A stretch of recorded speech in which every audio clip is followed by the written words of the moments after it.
ان الحمد لله نحمده ونستعينه ونستغفره ونعوذ بالله من شرور انفسنا ومن سيئات اعمالنا من يهده الله فلا مضل له ومن يضلله فلا هادي له واشهد ان لا اله الا الله وحده لا شريك له واشهد ان محمدا عبده ورسوله اما بعد فان خير الحديث كتاب الله وخير الهدي هدي محمد صلى الله عليه وآله وسلم وشر الأمور محدثاتها وكل محدثة بدعة وكل بدعة ضلالة وكل ضلالة في النار. أعوذ بالله السميع العليم من الشيطان الرجيم من همزه ونفخه ونفثه. بسم الله الرحمن الرحيم. رب اشرح لي صدري ويسر لي أمري واحلل عقدة من لساني يفقهوا قولي. بسم الله الرحمن الرحيم. ان اللہ وملائکته یصلون علی النبی یا ایھا الذین آمنوا صلوا علیہ وسلموا تسلیما. اللهم صل علی محمد وعلی آل محمد كما صلیت علی ابراہیم وعلی آل ابراہیم انک حمید مجید. اللهم بارک علی محمد وعلی آل محمد كما بارکت علی ابراہیم وعلی آل ابراہیم انک حمید مجید. الحمدللہ آج 27 دسمبر 2014 کو ہفتے کے دن قرآن کلاس نمبر 156 میں ہم سورہ ہود کی آیت نمبر 6 اور 7 کے کانٹیکسٹ میں اپنی اسی گفتگو کو آگے لے کر چلیں گے جس پہ یہ ہمارا آج کنزیکٹیو چوتھا لیکچر ہے اور تقریباً 4.5 گھنٹے کی گفتگو اس ایشو پہ ہو چکی ہے. مسئلہ نمبر 103 کے نام سے 104A اور 104B اور آج انشاءاللہ تعالی آخری لیکچر ہوگا اس کانٹیکسٹ میں 104C جس میں میں نے رزق کی تقسیم کا ایشو اور مسئلہ تقدیر اور اس میں جو دو ایکسٹریم رائے پائی جاتی ہیں امت کے اندر جبریہ اور قدریہ کی ان کو میں نے ڈیٹیل کے ساتھ ایڈریس کیا ہے اور انشاءاللہ آج یہ گفتگو ہماری کنکلوڈ ہو جائے گی. اور تقدیر کے حوالے سے ہم نے 8 سب ٹاپکس جو ہیں وہ ڈسکس کرنے شروع کیے. 7 ٹاپکس ڈسکس ہو چکے ہیں. آج انشاءاللہ 8واں اور آخری ٹاپک ہے اور اس میں ہم انشاءاللہ ان 50 کراس ریفرنسز میں سے آخری 13 کراس ریفرنسز ڈسکس کریں گے قرآن پاک کے. اور یہ الحمدللہ ایک انٹلیکچوئل ترتیب کے ساتھ ہیں تاکہ ہمارے پاس تقدیر کے ایشو پہ یہ ویڈیو بک انشاءاللہ بن جائے. اب اللہ کا نام لے کر آخری ٹاپک کی طرف آتے ہیں اور آج یہ ایک ہی ٹاپک ہے جو ڈسکس ہونا ہے اور وہ 8واں ٹاپک ہے. اللہ نے قرآن حکیم میں انسان کو ہمیشہ کی کامیابی کا معیار بالکل کھول کھول کر بیان فرما دیا ہے. الحمدللہ. اس حوالے سے پہلا کراس ریفرنس جو ریفرنس نمبر 38 ہے ہماری جو کنٹینیوس نمبرنگ کے اعتبار سے سورہ آل عمران کی آیت نمبر 83 سے لے کر 85 تک. اعوذ باللہ السمیع العلیم من الشیطان الرجیم. بسم اللہ الرحمن الرحیم. افغیر دین اللہ یبغون. کیا یہ لوگ اللہ کے علاوہ کسی اور دین کی طرف جانے کی کوشش کرتے ہیں. وَلَهُ أَسْلَمَ مَن فِي السَّمَاوَاتِ وَالْأَرْضِ. جبکہ ہر چیز اللہ کے سامنے سر تسلیم خم کیے ہوئے ہے جو بھی زمینوں میں ہے یا آسمانوں میں. چاہے آسمانوں میں کوئی شے ہے چاہے زمین پر سب اللہ ہی کی طرف رجوع کیے ہوئے ہے. طوعا وکرہا. چاہتے ہوئے یا نہ چاہتے ہوئے ہر حال میں اللہ تعالیٰ کی وہ فرما بردار ہے. لیکن ظاہر ہے کہ ان چیزوں میں انسان اور جن شامل نہیں ہیں اور ان کی بھی صرف وہی چیزیں شامل نہیں ہیں جن میں ان کو اختیار دیا گیا اور جن میں اختیار نہیں دیا گیا وہ چیزیں بھی اللہ تعالیٰ کے حکم کی خود بخود پابند ہیں. مثلا ہمارے ناخن بڑھتے ہیں ہم اپنے ناخنوں کے بڑھنے کو روک نہیں سکتے. بالوں کے بڑھنے کو نہیں روک سکتے اور یہ ابرو کے بال آپ دیکھ لیں آئی بروز یہ نہیں بڑھتے. پلکوں کے بال نہیں بڑھتے ورنہ یہ کاٹنے پڑ جائیں تو بڑی مصیبت ہے. تو یہ تمام چیزیں بھی اللہ تعالیٰ کی فرما برداری میں لگی ہوئی ہیں. لیکن جو انسان کو ول دی گئی آخرت کے اعتبار سے دنیا میں نیک اعمال کرنے کی اور برائی سے بچنے کی, اس حوالے سے انسان کو اور جنوں کو اختیار دیا گیا ہے. اس کے علاوہ کی بات ہو رہی ہے کہ اللہ کے علاوہ کسی اور دین کو طلب مت کرو جبکہ زمین و آسمان میں ہر شے اللہ تعالیٰ کے لیے سر تسلیم خم کیے ہوئے ہے، یعنی اسلام کو فالو کرتی ہے. اور اسلام کا مطلب ہی یہی ہے، to submit your will to اللہ، اپنی ول کو اپنے رب کے حضور سر تسلیم خم کرنا، اسی کو اسلام کہا گیا. تو زمین و آسمان میں ہر شے جو اللہ تعالیٰ کے حکم کی پابند ہے وہ سب کے سب سر تسلیم خم کیے ہوئے ہے. وَإِلَيْهِ يُرْجَعُونَ، اور ہر شے کو اسی کی طرف لوٹ کر جانا ہے. قُلْ آمَنَّا بِاللَّهِ، اے محبوب صلی اللہ علیہ وسلم فرما دیجئے کہ ہم تو ایمان لاتے ہیں اللہ پر. وَأُنزِلَ عَلَيْنَا وَمَا أُنزِلَ عَلَىٰ إِبْرَاهِيمَ، اور جو ہماری طرف نازل ہوا یعنی یہ قرآن حکیم، اور جتنی چیزیں نازل ہوئی تھی اس قرآن سے پہلے، چاہے وہ ابراہیم علیہ السلام کے اوپر ہوں، و اسماعیل اور اسماعیل علیہ السلام، و اسحاق اور اسحاق علیہ السلام، و یعقوب اور یعقوب علیہ السلام یعنی حضرت اسرائیل لقب تھا حضرت یعقوب علیہ السلام کا، اور انہی سے بنی اسرائیل ہیں. والاسباط، اور یعقوب علیہ السلام کی جو اولاد ہے ان پہ جو کچھ نازل ہوا ان سب پر ہم ایمان لاتے ہیں. خصوصاً وما اوتی موسیٰ، جو ان کی اولاد میں سے موسیٰ علیہ السلام کو دیا گیا یعنی اولڈ ٹیسٹمنٹ، وعیسیٰ اور عیسیٰ علیہ السلام کو یعنی نیو ٹیسٹمنٹ. والنبیون من ربہم، اور جتنے بھی نبی ہیں جو رب کی طرف سے آئے ان سب کے اوپر ایمان لاتے ہیں. ان پر جتنی چیزیں نازل ہوئیں ان پر ہم ایمان لانے والے ہیں. لا نفرق بین احد منہم، ہم ان میں سے ایمان لانے میں کسی میں فرق نہیں کرتے. ایز فار ایز ایمان از کنسرن، تمام نبیوں پر ہم ایمان لاتے ہیں. یہ مرتبے کی بات نہیں ہو رہی کیونکہ قرآن پاک خود ہی کہتا ہے، تیسرا پارہ شروع ہی اس سے ہوتا ہے، تلک الرسل فضلنا بعضهم علی بعض، یہ اللہ کے رسول ہیں اور ان میں سے بعض رسولوں کو اللہ نے بعض پر فضیلت دی ہے. تو یہ فضیلت کی بات نہیں ہو رہی بلکہ ایمان لانے میں ہم فرق نہیں کرتے. ہم اسی طرح آپ صلی اللہ علیہ وسلم پر بھی ایمان لاتے ہیں اور بالکل ویسے ہی حضرت عیسیٰ علیہ السلام پر، موسیٰ علیہ السلام اور تمام نبیوں پر. وَنَحْنُ لَهُ مُسْلِمُونَ، اور ہم سر تسلیم خم کرتے ہیں اپنے رب کے حضور. اب وہ آ رہی ہے شورى آفاق آیت جو ہم نے اپنے منہج میں بھی لکھی ہوئی ہے. وَمَن يَبْتَغِي غَيْرَ الْإِسْلَامِ دِينًا، اور جو کوئی اسلام کے علاوہ کسی اور دین کا طلبگار ہوا، دنیا میں اس نے اسلام کے علاوہ کسی اور دین کو چاہا، فَلَن يُقْبَلَ مِنْهُ وَهُوَ فِي الْآخِرَةِ مِنَ الْخَاسِرِينَ، تو اس سے قیامت والے دن اس کا دین قبول نہیں کیا جائے گا اور وہ قیامت والے دن خسارہ پانے والوں میں ہو جائے گا. وَلِعَوْذُ بِاللَّهِ تَعَالَى. اور اسی سورہ ال عمران میں وہ آیا، ان الدین عند اللہ الاسلام، بے شک اللہ کے حضور قابل قبول دین صرف اسلام ہے، اسلام کے علاوہ اور کوئی دین قابل قبول نہیں ہے. تو جو کوئی اسلام کے علاوہ کسی اور دین کا طالب ہوا تو اللہ تعالیٰ اس سے اس کا دین قبول نہیں کرے گا. تو یہ یہود و نصارہ کو کہا گیا جنہوں نے انبیاء کے نام کے اوپر خود فرقے بنا لیے ہوئے تھے. کوئی اپنے آپ کو عیسائی کہتا تھا، کوئی یہودی کہتا تھا، جبکہ اللہ تعالیٰ فرما رہا ہے کہ اللہ تعالیٰ نے اسلام کو قبول کرنا ہے اور یہی اسلام تمام انبیاء کرام علیہ السلام کا دین ہے. اور یہ بات یاد رکھیے کہ ہمارے محبوب صلی اللہ علیہ وسلم دین اسلام کے بانی نہیں ہیں، دین اسلام کا بانی اللہ ہے. آپ صلی اللہ علیہ وسلم دین اسلام کے پروفٹ ہیں، پیغمبر بن کر آئے. وہ سلسلہ نبوت جو سیدنا آدم علیہ السلام سے شروع ہوا تھا بالآخر وہ مکمل ہوا امام کائنات سید الاولین والآخرین شفیع المذنبین رحمت للعالمین سیدنا و مولانا امام اعظم محمد رسول اللہ صلی اللہ علیہ وسلم کی مبارک ذات پر. ما کان محمد ابا احد من رجالکم ولکن رسول اللہ و خاتم النبیین، سورۃ الاحزاب آیت نمبر 40.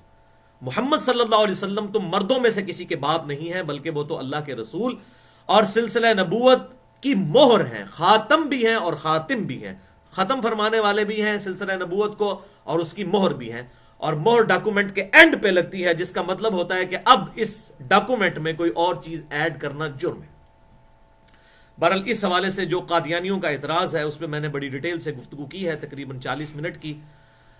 خاتم النبیین والا جو ایشو ہے، خاتم اور خاتم کا جو وہ دھوکہ دیتے ہیں، مسئلہ نمبر 40 کے نام سے. تو یہ بھائیو 38 نمبر ریفرنس اور اب 39 نمبر ریفرنس سورہ قاف کی آیت نمبر 37 کہ حق کون قبول کرے گا. یہ دعوت حق کس نے قبول کرنی ہے، قرآن کی دعوت کس نے قبول کرنی ہے. ان فی ذالک لذکری لمن کان لہ قلب، بے شک اس قرآن میں ہے نصیحت اس کے لیے جس کا دل زندہ ہو. او القى السمع، یا پھر وہ بات متوجہ ہو کر سنے، وہو شہید، اور وہ پوری کنسنٹریشن رکھ رہا ہو، بات کو غور کے ساتھ سنے، اس کے لیے بھی قرآن میں ہدایت موجود ہے. دو طرح کے لوگوں کے لیے، یا تو وہ جس کی نیچر پرورٹڈ نہیں ہوئی، ابھی اس کی جو طبیعت ہے وہ مسخ نہیں ہوئی، اس کے لیے ہدایت ہے اس کتاب کے اندر. یا پھر اس کے لیے ہدایت ہے کہ جو بات کو متوجہ ہو کر سنے کان لگا کر، اور وہ متوجہ بھی ہو، تو اسے بھی اس قرآن سے ہدایت مل جائے گی. اب پہلی بات کی مثال جو ہے وہ سیدنا ابوبکر الصدیق اور سیدنا علی رضی اللہ تعالیٰ عنہ کی ذات ہے. پہلی دفعہ حق سنا، فوراً قبول کر لیا. کیوں؟ قلب زندہ تھا. لمن کان لہ قلب، دل تو سب کا ہوتا ہے جس کی نیچر پرورٹڈ نہ ہو، مسخ شدہ نہ ہو. اور دوسرے کی مثال او القى السمع وهو شہید، یا وہ بات پھر سن لے اور متوجہ بھی ہو، اس کو بھی ہدایت مل جائے گی. اس کی مثال سیدنا عمر فاروق رضی اللہ تعالیٰ عنہ ہے. 6 سال لگے ایمان قبول کرنے میں، لیکن بات متوجہ ہو کر سنی، دل میں گھر کر گئی. تو یہ دو ڈیفرنٹ اپروچز ہیں. ایک تو ہے جو بالکل قلب سلیم رکھنے والا ہے، اسے فوراً حق قبول کرنے کی توفیق مل جائے گی. اور اگر کسی کی نیچر پرورٹڈ ہو چکی ہے تو وہ بات کان لگا کر متوجہ ہو کر سنے، اسے بھی ہدایت مل جائے گی. لیکن جب کسی نے بات ہی نہیں سننی، اس کے لیے پھر ہدایت کوئی نہیں ہے. اور اسی کی طرف اشارہ ہے اگلی آیت میں، سورۃ الانعام آیت نمبر 36 ریفرنس نمبر 40. انما یستجیب الذین یسمعون، بے شک حق بات تو وہی قبول کرتے ہیں جو بات کو کان لگا کر سن لیتے ہیں، اور جو بات نہیں سنتے، والموتى یبعثهم اللہ ثم الیہ یرجعون، اور جو مردہ ہو چکے ہیں، جو بات نہیں سنتے، ان کو اللہ تعالیٰ کا یہ مردہ ہے، چلتے پھرتے بس انسان ہے مردہ ہے. تو مردوں کو تو اللہ تعالیٰ قیامت کے دن ہی اٹھائے گا. ثم الیہ یرجعون، اور پھر پلٹ کر اسی کی طرف جانا ہے. یعنی جو لوگ اپنی عقل استعمال نہیں کرتے، ان کو اللہ تعالیٰ نے کہا یہ مردے ہیں. مردے جو اپنی عقل کو، انسان کے پاس سب سے بڑی نعمت اللہ تعالیٰ کی وہ ہے انٹلیکٹ، عقل، اس کو استعمال کرنا ہے. تو یہاں پر بھی فرمایا جا رہا ہے کہ حق اس نے ہی قبول کرنا ہے جس نے بات سننی ہے. تو ان ساری آیات کے اندر جبریہ کا رد ہے جو یہ کہتے ہیں کہ انسان کے اختیار میں کوئی چیز نہیں ہے، اللہ تعالیٰ نے زبردستی کسی کو دوستی بنانا ہے. معاذ اللہ، استغفر اللہ. یہ ان کے اپنی طرف سے بنائے ہوئے خیالات ہیں، ان کی اسلام میں کوئی حقیقت نہیں ہے. اللہ تعالیٰ تو فرما رہا ہے جو بات کان لگا کر سنے گا وہ تو بات قبول کر لے گا. اور یہی اسی کی ڈیٹیل پچھلی دفعہ آئی تھی کہ دوست کی قیامت والے دن کیا کہیں گے. وَقَالُوا لَوْ كُنَّا نَسْمَعُ وَنَعْقِلُ مَا كُنَّا فِي أَصْحَابِ السَّعِيرِ، دوست کی کہیں گے دوزخ میں پہنچ کے، اگر ہم دنیا میں بات کان لگا کر سن لیتے اور اپنی عقل استعمال کر لیتے تو آج ہم دوزخ میں نہ ہوتے. تو اللہ تعالیٰ کی طرف سے اس کو انڈورس کیا جائے گا. فَاعْتَرَفُوا بِذَنبِهِمْ، انہوں نے اپنے اصلی جرم کا اعتراف کر لیا. فَسُحْقًا لِمَنْ أَصْحَابِ السَّعِيرِ، پس پھٹکار ہو اب ان دوستیوں کے اوپر. انہوں نے اپنا اصلی جرم مان لیا ہے. اصلی جرم کیا ہے؟ کہ بات نہیں دنیا میں سنی. اور ابھی بھی آپ دیکھ لیں کسی کو حق بات بتائی جائے، وہ کہتے ہیں جی گل نہیں سننی. اکثر میرے بارے میں بھی کہہ رہے ہوتے ہیں علی دی گل نہیں سننی، علی دی گل نہیں سننی. جو بھی بندہ کتاب و سنت کی دعوت حق لے کر دنیا میں دعوت کی کوشش کرے گا، اس کے بارے میں یہ پراپوگنڈا کیا جائے گا. یار اگر آپ اپنے آپ کو حق پہ سمجھتے ہو تو آپ کو تو بڑا اعتماد ہونا چاہیے کہ جی الحمدللہ ہم حق پر ہیں، ہم کوئی بات بھی کسی کی سنیں گے تو انشاءاللہ تعالیٰ اس کو قبول کریں گے. لیکن دل بےمان تے ہجتا ٹیر، اگر کسی کا دل بےمانی پہ اتر آئے تو اس کے لیے پھر بہانے بہت ہیں. تو یہ بھی اللہ تعالیٰ نے واضح فرما دیا کہ بات وہی سنے گا جو وہی حق قبول کرے گا. زبردستی اللہ تعالیٰ نے انہوں کہتے ہیں کوٹ کے نہیں پیانا کسی نو، کہ گھول کے کسی کو پلا دیا جائے کہ بھائی یہ لو حق اب اس کو قبول نہیں. والذین جاہدوا فینا لنہدینہم سبلنا، جو لوگ ہماری راہ میں کوشش کریں گے ہم ان کے لیے اپنی راہیں کھولیں گے. اللہ تعالیٰ نے زبردستی نہیں ایمان کسی کو دینا. ایمان اس کائنات کی سب سے ایلیٹ چیز ہے. کائنات کا الٹیمیٹ فیصلہ جنت اور دوزخ کا ایمان کے اوپر ہونے والا ہے. تو یہ بھائی آپ کو فٹ پاتھ پہ چلتے ہوئے نہیں ملے گی، اس کے لیے محنت کرنی پڑے گی. اور دیکھیں نا سیدنا سلمان فارسی رضی اللہ تعالیٰ عنہ کہاں سے اٹھے، آتش پرست تھے، پھر یہودی ہوئے، پھر عیسائی ہوئے، اور پھر آپ صلی اللہ علیہ وسلم کے بارے میں سنا تو آ کر آپ صلی اللہ علیہ وسلم کے ہاتھوں میں ہاتھ دے کر اسلام قبول کیا، کتنے انہوں نے مذہب بدلے. یہ اکثر لوگ کہہ رہے ہوتے ہیں جی تسی پہلے اے سو پھر اے ہوئے پھر اے ہوئے. تو میں ان کو حضرت سلمان فارسی کی مثال دیتا ہوں کہ ان کو بھی لوگ کہتے ہوں گے جی تسی پہلے آتش پرست ہو، پھر جناب یہودی ہوئے، پھر عیسائی ہوئے، پھر مسلمان، آپ پتہ نہیں آپ نے قادیانی ہونا ہے. آج کے مولوی ہوتے تو ان کو یہی پٹی پڑھا رہے ہوتے ہیں نا، جس طرح یہاں کوئی کتاب و سنت کے منہج پہ آتا ہے تو اس کو اس قسم کی ایگزامپل دے رہے ہوتے ہیں. تو ان کو کہ حضرت سلمان فارسی نے بھی تو 4 مذہب بدلے ہیں، 3 مذہب بدل کے حق تک پہنچے ہیں. تو ان کو بھی اس ٹائم بھی لوگ کہتے ہوں گے یار تیرا تو کوئی دین مذہب ہی نہیں ہے. تو حق کی تلاش کے لیے آپ کو ایفرٹ تو کرنی ہوگی. جیسے ہی کوئی حق بات پتہ چلے تو سٹیپ در سٹیپ اس کو حاصل کرنے کی کوشش کریں. اب بھائیو اگلا ریفرنس جو ہے یہ قرآن پاک میں انسان کی زندگی کے جو فلسفے کو اللہ تعالیٰ نے بیان کیا ہے اس کے اعتبار سے یہ ایپیکس ہے. سورۃ الحدید کی آیت نمبر 20 سے لے کر 23 تک. اور یہ وہ آیات ہیں جو میں نے ڈیٹیل کے ساتھ مسئلہ نمبر 51 میں بھی بیان کی تھی. رزق حرام، فتنہ مال، دنیا پرستی کا انجام اور اس کا علاج. اور یہ قرآن پاک میں فکر آخرت کے اعتبار سے اور دنیا کی بے ثباتی کے اعتبار سے قرآن پاک کا ایپیکس ہے. یہ سورۃ الحدید آیت نمبر 20 سے لے کر 23 تک. ریفرنس نمبر 41 آپ کا. اعلموا انما الحیات الدنیا، جان لو بے شک دنیا کی زندگی، لعب و لہو، یہ تو محض کھیل اور تماشا ہے، وزینت و تفاخر بینکم، اور آرائش ہے اور آپس میں تمہارا ایک دوسرے پر فخر جتانا ہے، وتکاثر فی الاموال، اور مال کی کثرت، والاولاد، اور اولاد کی کثرت. یہ ہیومن لائف سائیکل اللہ تعالیٰ نے بتایا ہے. اس کے بعد پلانٹ لائف سائیکل بتایا جائے گا، اس کے ساتھ کمپیئر کیا جائے گا کہ پودے کی زندگی بھی اس طرح، وہ ہسٹوگرام ہم کہتے ہیں اسے اسٹیٹسٹک کی لینگویج میں، کہ پودے کی زندگی بھی بالکل اس طریقے سے سٹارٹ ہوتی ہے، پھر ایپیکس پہ پہنچتی ہے اور پھر آخر میں ختم. انسان کا بھی لائف سائیکل اس طریقے سے ختم ہو جاتا ہے، بیل شیپ. جان لو بے شک دنیا کی زندگی ہے کھیل. یعنی بچپن میں جب انسان چھوٹا ہوتا ہے تو کیا کھیل کود، اس کے پیچھے سینس کوئی نہیں ہوتی، بس کھیلنا مقصد ہوتا ہے. وَاللَّهْوُ، جب تھوڑا سا بڑا ہوتا ہے تو پھر وہ اس کا کھیل عام کھیل نہیں رہتا، وہ تماشا بن جاتا ہے، اور بسا اوقات اس کے اندر سیکچول چیزیں بھی انوالو ہو جاتی ہیں. جب تھوڑی سی انسان کو ہوش آتی ہے تو اسے کہا گیا لہو. یہ وہ تماشا ہے جس میں سینس بھی ہو. پھر اس کے بعد اگلی سٹیج میں جب انسان بالکل جوانی کی پیک پہ پہنچتا ہے، پھر کیا فیشن کرنا، آرائش کرنا، ہر وقت یہ کوشش میں لگے رہنا کہ اچھا دکھے. وزینت، اور زینت. اس کے بعد کیا ہوتا ہے جب انسان اس ایپیکس پہ پہنچ جاتا ہے تو پھر انسان کہتا ہے اب میرے پاس مال ہونا چاہیے، کثرت اولاد. وہ قبائلی سسٹم میں تو جتنے بیٹے اتنی طاقت. تو اب انسان جو ہے وہ اس طرف جاتا ہے. وَتَفَاخُرٌ بَيْنَكُمْ، تمہارا آپس میں فخر جتانا. وَتَكَاثُرٌ فِي الْأَمْوَالِ وَالْأَوْلَادِ، اور مال اور اولاد کی کثرت. یہ ہے آخری معاملات. انسان جو اپنی پیک دیکھتا ہے وہ اس اعتبار سے، پھر اس کے بعد کام ختم ہو جاتا ہے. اب ذرا سنیے، پلانٹ لائف سائیکل بھی بالکل اس طریقے سے ہے. کمثل غیث، یہ بالکل اس کی مثال ہے اس بارش کی سی.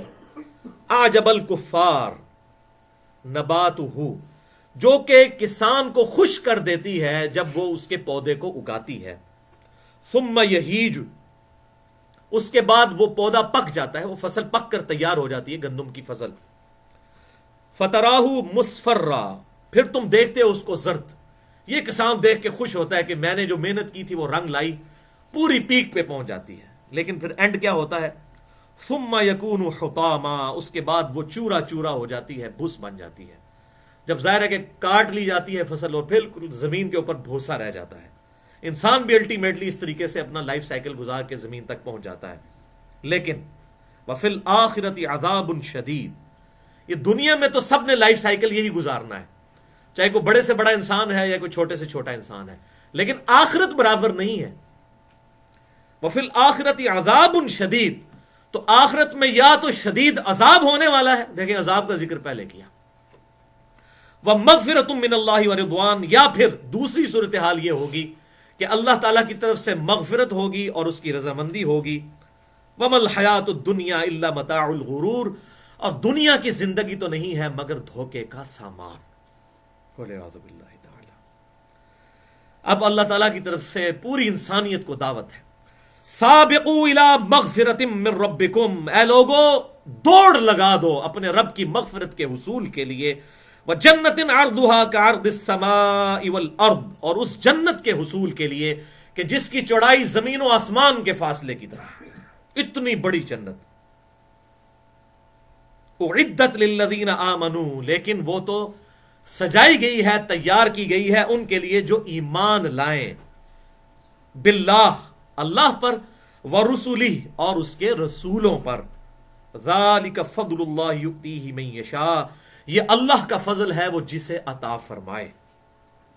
واللہ ذو الفضل العظیم، اور اللہ تعالی فضل فرمانے والا ہے، بڑا عظیم فضل فرمانے والا ہے. لیکن یہ بات یاد رکھیے گا، اسی کو ملے گا جو کوشش کرے گا. والذین جاہدوا فینا لنہدینہم سبلنا، اس آیت کو کبھی نہیں بھولنا، سورۃ العنکبوت کی آخری آیت. جو لوگ ہماری راہ میں کوشش کریں گے ہم ان کے لیے اپنی راہیں کھول دیں گے. اور انا ہدیناہ السبیل، بے شک ہم نے تو راستہ واضح کر دیا ہے. اما شاکرا و اما کفورا، چاہو تو شکر گزاری کی روش اختیار کرو، چاہے نہ شکری کی. تو دنیا میں اللہ تعالیٰ نے کھلی چھٹی دی ہوئی ہے، لیکن آخرت اسی کی اچھی ہونے والی ہے جو اللہ اور اس کے انبیاء کرام علیہ السلام کی اطاعت کرنے والے لوگ ہوں گے. ما اصاب من مصیبت فی الارض، اب وہ فلسفہ آ رہا ہے کہ انسان کو جو تکلیفیں آتی ہیں، کوئی مصیبت نہیں ہے جو نازل ہوتی ہے زمین پر، ولا فی انفسکم، اور نہ کوئی مصیبت یہ کہ وہ تمہاری جانوں پر نازل ہوتی ہے. زمین پہ بھی کوئی آفت آئے، چاہے وہ زلزلے کی شکل میں آئے، سیلاب کی شکل میں، سونامی کی شکل میں آئے، کسی بھی فارم میں، جو بھی زمین پر کوئی مصیبت نازل ہوتی ہے یا کسی ایک انڈیویجول انسان کے اوپر جو کوئی تکلیف آتی ہے، کوئی بھی تکلیف. وَلَنَبْلُوَنَّكُمْ بِشَيْءٍ مِّنَ الْخَوْفِ وَالْجُوعِ وَنَقْصٍ مِّنَ الْأَمْوَالِ وَالْأَنفُسِ وَالثَّمَرَاتِ، ہم ضرور آزمائیں گے انسان کو تھوڑے سے خوف سے، غم سے، اور جان اور مال کے نقصان سے. لیکن وہ جج کرنا ہے پھر اللہ تعالیٰ نے کہ ایمان والے کون ہیں. وہ بتا دیا انا للہ و انا الیہ راجعون، جو کہتے ہیں ہم خود بھی اللہ ہی کے لیے، ہم نے پلٹ کر اس کے پاس ہی جانا ہے. اب اللہ تعالیٰ فرما رہا ہے کہ کوئی مصیبت بھی، یہ بھائیو یہ آیت اس اعتبار سے انسان کا قبلہ درست کر دیتی ہے کہ انسان ٹینشن نہ لے اللہ کی طرف سے آئی ہوئی تکلیف کے اوپر، ورنہ تو انسان کڑ کڑ کے مر جائے گا.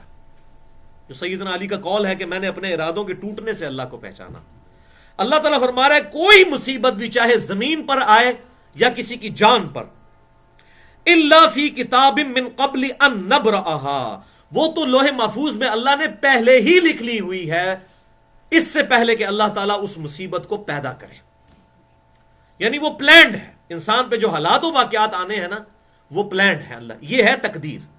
اعمال کے اعتبار سے نہیں ہو رہی بات، جو انسان پہ مصیبت اور پریشانی آتی ہے، جو اس کے سرکمسٹانسز آتے ہیں، تو اللہ تعالیٰ فرما رہا ہے وہ تو ہم نے پہلے ہی لکھ لیے ہیں. ان ذالک علی اللہ یسیر، اور یہ ٹینشن نہ لینا، بے شک اللہ تعالیٰ پہ یہ بڑا آسان ہے کہ وہ ہونے سے پہلے ہی اللہ نے اپنے ڈیوائن نالج کے ذریعے وہ چیزیں لکھ لی ہیں. اور اس کا مقصد کیا تھا؟ کوئی پرسنل نوٹس بنانا نہیں، یہ ہے مقصد. لِكَيْ لَا تَأْسَوْا عَلَى مَا فَاتَكُمْ، یہ ہم نے اس لیے کیا تاکہ تم مت افسوس کیا کرو جو تم سے جاتا رہے.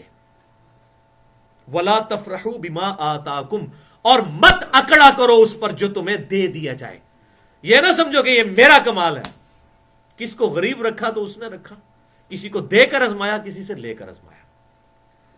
واللہ لا يحب کل مختال فخور، اللہ تعالیٰ کو کوئی بھی متکبر، شیخی بگاڑنے والا پسند نہیں ہے.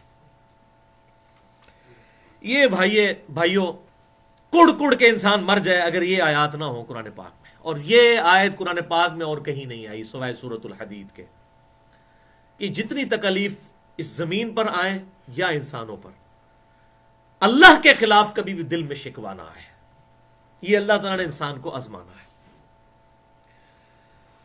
تو چاہے تنگی ہو یا آسانی ہو، اس کو اللہ تعالیٰ کی طرف منسوب کیا جائے، لیکن اپنی کوشش جاری رکھیں.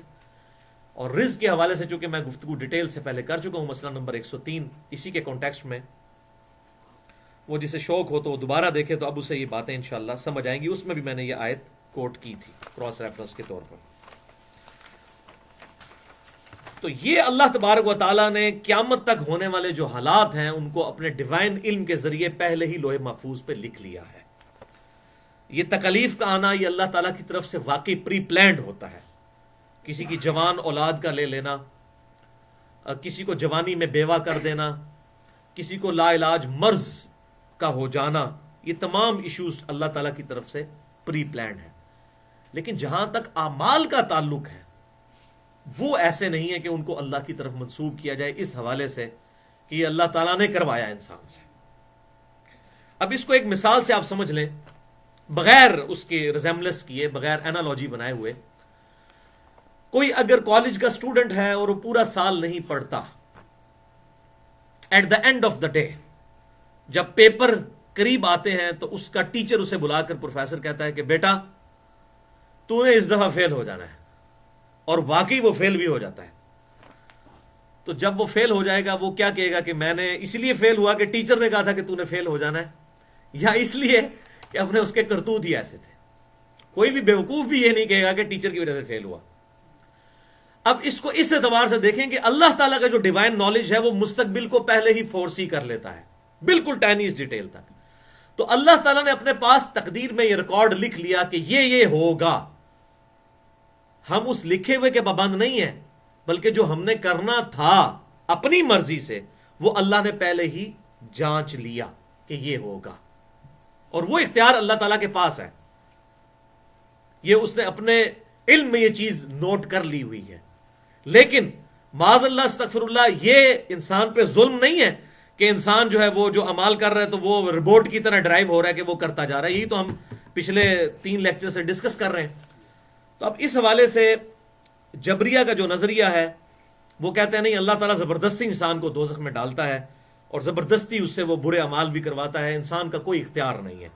اس حوالے سے وہ چند احادیث کا سہارا لیتے ہیں. میں یہاں پر وہ کراس ریفرنس کے طور پہ جو میں شروع سے کہتا آ رہا ہوں کہ وہ احادیث، وہ ساری احادیث بخاری اور مسلم میں موجود ہیں، جن سے بعض اوقات لوگ ڈسیو ہو جاتے ہیں، دھوکہ کھا جاتے ہیں، کیونکہ قرآن پاک کے بغیر اسے سمجھتے ہیں. اور میں نے اس کی تمہید میں بھی بات کی تھی کہ ہمیں کوئی حدیث مجبور نہیں کرتی، چاہے وہ بخاری اور مسلم میں ہی کیوں نہ ہو، کہ ہم قرآن کے خلاف کوئی نظریہ رکھیں. ہم اس حدیث کو غلط نہیں کہیں گے، لیکن اس کی تعویل کریں گے قرآن کی روشنی میں، کیونکہ یہ ڈیفینیٹ علم ہے. اس کی روشنی میں ہم نے احادیث کو اور باقی چیزوں کو سمجھنا ہے. یہ ڈیفینیٹ علم ہے قرآن کا. اب یہ سارا نالج پچھلے 4.5 گھنٹے کی گفتگو ہمارے سامنے ہے. اب وہ حدیث جو بخاری اور مسلم کی متفقن علیہ حدیث ہے، لفظ بلفظ میں بیان کرتا ہوں. صحیح بخاری میں 3208، صحیح مسلم میں 6723، 4 حدیثیں بیان کروں گا. پہلی کا میں نے ریفرنس دے دیا، جس کو لوگ اکثر کوٹ کرتے ہیں جبریہ، جو تقدیر پہ ہی ہر چیز ڈال دیتے ہیں، وہ اس کو کوٹ کرتے ہیں. ابن مسعود رضی اللہ تعالیٰ عنہ کہتے ہیں کہ رسول اللہ صلی اللہ علیہ وسلم جو کہ صادق اور مصدوق ہیں، یعنی سچے ہیں اور ان کی تصدیق کی گئی ہے، انہوں نے فرمایا تم میں سے ہر ایک کی تخلیق اس کے ماں کے پیٹ میں اس طرح مکمل کی جاتی ہے کہ وہ 40 روز تک نطفہ رہتا ہے، پھر 40 دن تک ہی علقہ رہتا ہے، پھر 40 دن تک ہی گوشت کا لوتھڑا رہتا ہے. یہ 40 40 40، یہ 3 40 بنے تو اس سے وہ جو 4 مہینے لگا کے وہ ہمارے تبلیغی جماعت والے بھائی ہیں نا، وہ اسی سے 4 مہینے نکالتے ہیں. 3 40 کو جمع کریں تو 4 مہینے بنتے ہیں، اور 1 40 1 چلہ، نسبت انہوں نے یہاں سے لی ہوئی ہے. پھر اللہ 4 باتیں لکھنے کے لیے اس کی طرف ایک فرشتہ بھیجتا ہے. یعنی ماں کے پیٹ میں جب 120 دن گزر جاتے ہیں اس ایمبریو کو، تو اللہ تعالیٰ ایک فرشتہ بھیجتا ہے جو 4 باتیں لکھتا ہے اس کے لیے. لیکن اس کو ذہن میں رکھیے گا کہ اللہ تعالیٰ نے اپنے علم سے فورسی کر لیا ہوا ہے. یہ نہیں ہے کہ اس کو جو ہے وہ زبردستی باؤنڈ کیا جاتا ہے اس کا، ورنہ ہمیں تو اپنی زندگی میں خود ایکسپیرینس ہے. مجھے بتائیں، دنیا میں کوئی پاگل ہو جائے تو علیحدہ بات ہے، ورنہ آپ کسی بھی انسان سے پوچھیں کہ جب اذان ہوتی ہے کبھی ایسا نہیں ہوتا کہ ہمارے قدم خود بخود مسجد کی طرف جائیں. کبھی ایسا ہوا ہے؟ اور نہ کبھی ایسا ہوتا ہے کہ اذان ہو رہی ہو اور ہم مسجد کی طرف جانا چاہیں اور ہمارے قدم روک لے کوئی زبردستی. ایسا بھی نہیں ہوتا. انسان کو خود اختیار ہوتا ہے. برائی کی طرف جاتا ہے تو اپنی مرضی سے جاتا ہے، اچھائی کی طرف جاتا ہے تو اپنی مرضی سے جاتا ہے. یعنی ہمیں خود پتا ہے ہم اپنی مرضی سے سب کچھ کر رہے ہوتے ہیں. اب خواہ خواہ تقدیر کا بہانہ کرتے رہیں تو علیحدہ بات ہے. تو اس میں وہی مثال دیتا ہوں کہ اگر گورنمنٹ آف پاکستان یہ اناؤنسمنٹ کرے کہ جو فجر کی نماز جماعت سے پڑھے گا پہلی صف میں اسے 1,00,000 روپیہ دیا جائے گا، دوسری صف والے کو 50,000 اور تیسری صف والے کو 25,000، تو کیا خیال ہے تقدیر آڑے آئے گی؟ زمین و آسمان کے سارے شیاطین مل کے نا ایک انسان کو بھی فجر کی نماز سے نہ روک سکیں، کیونکہ دنیا نقد ہے نا. تو یہ پھر بہانہ ہے کہ جناب وہ جو ہے وہ تقدیر کی وجہ سے ایسا ہو رہا ہے، میں برائی اس لیے کر رہا ہوں. تو یہ ہمیں خود پتہ ہے کہ ہم کیا کرتے ہیں. آج تک ہمارے آباء و اجداد میں کبھی کوئی واقعہ رپورٹ نہیں ہوا کوئی مسجد میں جانا چاہتا اور شیطان فزیکل ٹینجیبل فارم میں اس کے سامنے آگے کھڑا ہو جائے، میں تنوں آج مسیتی نہیں وڑن دینا، آج میں تو یہ مسجد میں نہیں جانا. کبھی ایسا نہیں ہوگا، نہ کبھی شیطان ایسا کرے گا، نہ آپ کے ساتھ ایسا معاملہ ہوگا. اللہ تعالیٰ نے اختیار دیا ہوگا. نماز کی باری آتی ہے کہتے ہیں نہیں انشاءاللہ پڑھوں گا. آج تک آپ نے کسی کو سنا وہ کہتے ہوئے کہ ابھی روٹی سامنے آ جائے اور وہ کہ انشاءاللہ میرا ارادہ ہے پورا روٹی کھانے کا، اور کبھی روٹی رہ جائے اس کی؟ کوئی حادثہ ہی ہو سکتا ہے. اپنی مرضی سے روٹی کھاتے ہیں، اپنی مرضی سے ٹوائلٹ جاتے ہیں، اپنی مرضی سے اذان کی آواز سن رہے ہوتے ہیں تو مسجد کی بجائے کہیں اور چلے جاتے ہیں. اگر وہ اذان کے ساتھ اناؤنسمنٹ ہو جائے گورنمنٹ کی طرف سے کہ جناب آج 1,00,000 روپے آ جائے فی نماز پہلی صف والے نو، پھر تسی تک لو جناب کو بندہ رہندا ہے. میں نوں دسو جناب مسیتیاں توڑی پہ جان گیاں، یہ مسجدیں توڑی پڑ جائیں گی. زمین و آسمان کے سارے شیاطین مل کے بھی ایک بندے کو قابو نہیں کر سکتے. شیطان دا پیو بھی آ جائے نہیں قابو کر سکتا، کر لے گا. اس کا مطلب انسان کو خود اختیار دیا گیا. لہٰذا یہ اللہ تعالیٰ نے مستقبل کو جج کیا، بالکل وہ جیسے میں نے مثال دی تھی کہ اس معاملے میں پروفیسر کو قصوروار نہیں ٹھہرایا جائے گا بلکہ اس اسٹوڈنٹ کا اپنا قصور ہوگا. تو 4 باتیں اللہ تعالیٰ اپنے علم سے، اور دیکھیں وہ اللہ تعالیٰ انسان کو بتاتا بھی نہیں ہے، وہ اس کے لیے لکھی جاتی ہیں. اللہ تعالیٰ فرشتے کو بتاتا ہے. پس نمبر 1 وہ اس کا عمل لکھتا ہے کہ اس نے کیا اعمال کرنے ہیں. نمبر 2 اس کی عمر لکھتا ہے، ظاہر ہے عمر پہ تو کسی کو اختیار نہیں ہے. نمبر 3 اس کا رزق بھی لکھ دیا جاتا ہے. اور نمبر 4 اس کا بد نصیب ہونا یا خوش نصیب ہونا، سعید ہونا یا شقی ہونا، یہ بھی لکھ دیا جاتا ہے کہ اس کا الٹیمیٹ انجام کیا ہونے والا ہے. وَلِعَوْذُ بِاللَّهِ تَعَالَى. پھر اس میں روح پھونک دی جاتی ہے. اور یہ دیکھیں بالکل یہ ایسا ہی ہوتا ہے. آج میڈیکل سائنس بھی اس کی تصدیق کر رہی ہے کہ چوتھے 4 مہینے جب یہ گزرتے ہیں تو چوتھے مہینے میں جو ہے وہ بیبی کی موومنٹ سٹارٹ ہوتی ہے ووم آف دا مدر میں، ماں کے رحم کے اندر. پس اس ذات کی قسم جس کے سوا کوئی معبود برحق نہیں، بے شک تم میں سے کوئی شخص جنتیوں کے سے عمل کرتا رہتا ہے حتیٰ کہ اس کے اور جنت کے درمیان صرف 1 ہاتھ کا فاصلہ رہ جاتا ہے. 1 ہاتھ کا، 1.5 فٹ. لیکن پھر کیا ہوتا ہے؟ اس پر نوشتہ تقدیر غالب آ جاتا ہے. بولے اعوذ باللہ. تو وہ جہنمیوں کا سا عمل کر بیٹھتا ہے، خود کر بیٹھتا ہے. یہاں ہونا چاہیے تھا کہ آپ سے معاذ اللہ یہ کہتے ہیں کہ پھر اللہ تعالیٰ اس دوزخی والا عمل کرواتا ہے، یہ نہیں لکھا ہوا. تو وہ دوزخ میں داخل ہو جاتا ہے، پوری زندگی جنتیوں والے عمل کر کے الٹیمیٹلی دوزخ میں پہنچ جاتا ہے. بولے اعوذ باللہ تعالیٰ. اور وہ ظاہر ہے کہ وہ جنتیوں والے عمل ہمیں نظر آ رہے ہوتے ہیں. اب ایک منافق جو ہے وہ پوری زندگی نیک اعمال کرتا رہے تو اس کے اندر تو ایمان وہ موجود نہیں ہے. وہ مثال بھی میں انشاءاللہ بخاری اور مسلم سے اس حدیث کا انشاءاللہ جواب بھی دوں گا انشاءاللہ. اور اس کا سائملٹینیس کنٹراسٹ، اسی طرح تم میں سے کوئی دوسیوں کے سے عمل کرتا رہتا ہے حتیٰ کہ اس کے اور دوزخ کے درمیان صرف 1 ہاتھ کا فاصلہ رہ جاتا ہے. پھر نوشتہ تقدیر اس پر غالب آتا ہے اور وہ اہل جنت کا سا عمل کر لیتا ہے تو وہ جنت تک پہنچ جاتا ہے. اب یہ کتنے غیر مسلم ہیں، 70-80 سال کرسچینٹی میں گزارے، شرک کرتے ہوئے گزارے، الٹیمیٹلی اللہ تعالیٰ نے توفیق دے دی، ایمان کی دولت سے وہ سرفراز ہو گئے. تو ایسے معاملات ہو جاتے ہیں. ظاہر ہے کہ وہ انسان کی اپنی کوشش ضرور ہوتی ہے. اس حوالے سے جو میں نے پچھلی دفعہ حدیث بتائی تھی بخاری اور مسلم کی متفق علیہ حدیث، حکیم بن حزام رضی اللہ تعالیٰ نے کہا یا رسول اللہ جب ہم مشرک اور کافر تھے اس وقت بھی کچھ نیک اعمال کیا کرتے تھے، ہم صدقہ اور خیرات کرتے تھے، غلاموں کو آزاد کرتے تھے، تو کیا ان اعمال کا بھی ہمیں فائدہ ہوگا؟ تو آپ صلی اللہ علیہ وسلم نے کیا فرمایا کہ انہی نیک اعمال کی وجہ سے تو اللہ تعالیٰ نے تمہیں ایمان کی دولت دی ہے. تو انہوں نے کہا اللہ کی قسم یا رسول اللہ صلی اللہ علیہ وسلم میں جو نیک عمل اس زمانے میں کرتا تھا آج بھی وہ عمل اسی طریقے سے جاری رکھوں گا. تو انسان کو اچھے اعمال الٹیمیٹلی اس طرف لے آتے ہیں، مرنے سے پہلے توفیق مل جاتی ہے۔ باقی اللہ تعالیٰ کو پوچھ نہیں سکتا کہ کسی کو اب کوئی کہ جی مدر ٹریسا نے اتنے اچھے اعمال کیے، اس کو کیوں نہیں توفیق ملی، اسے تو امن کا اور ہیومینٹی کا نوبل پرائز بھی ملا، اس کو کیوں نہیں ایمان کی دولت ملی۔ یہ اب اللہ تعالیٰ کا معاملہ ہے، اللہ تعالیٰ جسٹیفائی ہے اس معاملے میں، یہ راز تو قیامت والے دن کھلے گا۔ تو میں جو اکثر کہتا ہوں کہ ہم اپنی داڑھیوں اور پگڑیوں سے پبلک کو تو دھوکہ دے سکتے ہیں، اللہ کو نہیں دے سکتے۔ اللہ تو دل کے حال جانتا ہے۔ جو صحیح مسلم میں حدیث ہے، امام کائنات صلی اللہ علیہ وسلم نے ارشاد فرمایا کہ اللہ تعالیٰ، یہ حدیث نمبر ہے صحیح مسلم میں، وہ انشاءاللہ آگے آ بھی جائے گی، میں اس کا مکمل ریفرنسز بھی دے دوں گا، 6543 صحیح مسلم۔ اللہ تعالیٰ تمہاری شکلوں اور مال کو نہیں دیکھتا، دلوں اور اعمال کو دیکھتا ہے۔ شکل سے اللہ تعالیٰ کو دھوکہ نہیں دے سکتا، دنیا کو دھوکہ دے لے گا، اور مال سے بھی دھوکہ دے لے گا کہ فلاں بڑا سخی ہے، لیکن اللہ تعالیٰ مال کو اور شکلوں کو نہیں دیکھتا بلکہ دلوں اور اعمال کو دیکھتا ہے۔ بولے اعوذ باللہ تعالی۔ جب یہ حدیث آپ صلی اللہ علیہ وسلم نے بیان کی، یہ 4 مہینے والی، تو اس کا کنکلوژن یہ ہوا اس پہ کہ بعض پھر دوستی جو ہیں وہ پوری زندگی دوستیوں والے کام کرتے ہیں اور الٹیمیٹلی جنت والا عمل کر کے اللہ تعالیٰ ان کے لیے جنت واجب کر دیتا ہے۔ یہاں ہماری بات مکمل ہوئی تھی۔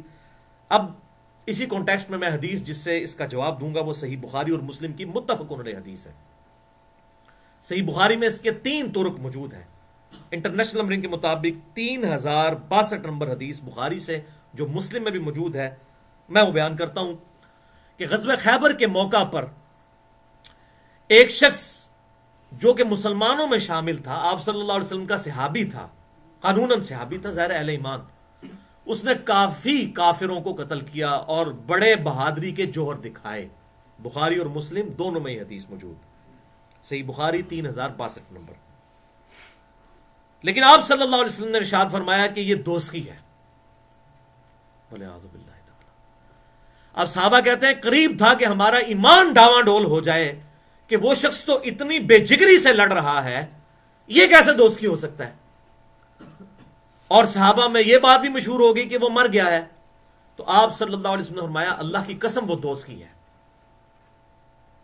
پھر کچھ صحابہ نے آ کے کہا کہ نہیں وہ مرا نہیں، شدید زخمی ہے، اس کو زخمی حالت میں لایا گیا، رات کو جب اس پہ تکلیف کا غلبہ زیادہ ہوا تو اس نے اپنی نس کاٹ لی اور خودکشی کر کے مر گیا، حرام موت، خودکشی کر لی اس نے۔ تو پھر ایک صحابی دوڑتے ہوئے آئے، انہوں نے کہا یا رسول اللہ، صدقہ یا رسول اللہ، یا رسول اللہ آپ نے سچ فرمایا تھا، اس نے تو خودکشی کر لی ہے، اور خودکشی کا عذاب سورۃ النساء میں آیا، دوزخ میں۔ تو آپ صلی اللہ علیہ وسلم نے فرمایا اللہ کی قسم میں اللہ کا بندہ اور اس کا رسول ہوں۔ کیوں؟ یہ غیبی خبر اللہ نے مجھے بتائی تھی۔ اللہ کی قسم میں اللہ کا بندہ اور اس کا رسول ہوں۔ یہ وہی جو پوری زندگی وہ کام کرتا رہا، الٹیمیٹلی اس نے یہ کام کیا، لیکن وہ کام اس نے خود کیا۔ اللہ کی قسم میں اللہ کا بندہ اور اس کا رسول ہوں۔ اور پھر آپ صلی اللہ علیہ وسلم نے کہا اے بلال اٹھ اور لوگوں میں اعلان کر دے کہ مسلمان کے سوا کوئی جنت میں داخل نہیں ہوگا۔ اس کا مطلب وہ منافق تھا، اوپر سے مسلمان تھا، صحابہ کو تو نہیں پتا تھا نا، عمل تھے اس کے ایمان والے۔ یہ جو ہے نا پوری زندگی عمل کرتا رہتا ہے، وہ منافق ہوتا ہے۔ ایک قادیانی جو ہے وہ تہجد گزار بھی ہے، سب کچھ بھی ہے، عمل تو آپ کو بڑے اٹریکٹ کر رہے ہیں، لیکن اس کا ایمان تو قابل قبول نہیں ہے نا۔ یہ ہے اس کا مطلب کہ پوری زندگی جنتیوں والے عمال کرتا رہتا ہے، حتیٰ کہ ایک ہاتھ رہ جاتا ہے پھر وہ دوستیوں والے عمل کر لیتا ہے۔ وہ عمال بظاہر جنتیوں والے ہوتے ہیں لیکن اندر ایمان موجود نہیں ہوتا، کھوکھلا عمل ہوتا ہے وہ۔ اٹھ بلال اعلان کر دے کہ مسلمان کے سوا کوئی جنت میں داخل نہیں ہوگا۔ اور نمبر 2، اللہ تعالی بسا اوقات کسی فاجر و فاسق شخص سے بھی دین کی خدمت لے لیتا ہے، فاسق سے بھی دین کا کام لے لیا جاتا ہے۔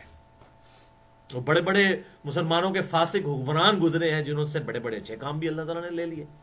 تو یہ 2 باتیں آپ صلی اللہ علیہ وسلم نے اس موقع پر ارشاد فرمائی تھی، لہذا یہ معاملہ بالکل کلیئر ہو گیا۔ دوسری حدیث اسی کانٹیکسٹ میں صحیح بخاری اور صحیح مسلم، دوسری حدیث صحیح مسلم کی ہے، انٹرنیشنل نمبر کے مطابق 6748۔ کہ آپ صلی اللہ علیہ وسلم نے ارشاد فرمایا اللہ تعالیٰ نے زمین و آسمان کی پیدائش سے 50,000 سال پہلے مخلوق کی تقدیر لکھی. اس وقت اس کا عرش پانی پر تھا، عرش پانی پر تھا. تو یہ اللہ تعالیٰ نے، یہ بھی اسی کانٹیکسٹ میں ہے کہ اللہ تعالیٰ نے مستقبل کے حال کو جان لیا، نہ کہ یہ کہ لوگوں کو پابند کیا. تیسری حدیث بھی بخاری اور مسلم کی متفق علیہ حدیث، بخاری میں 6614، مسلم میں 6844.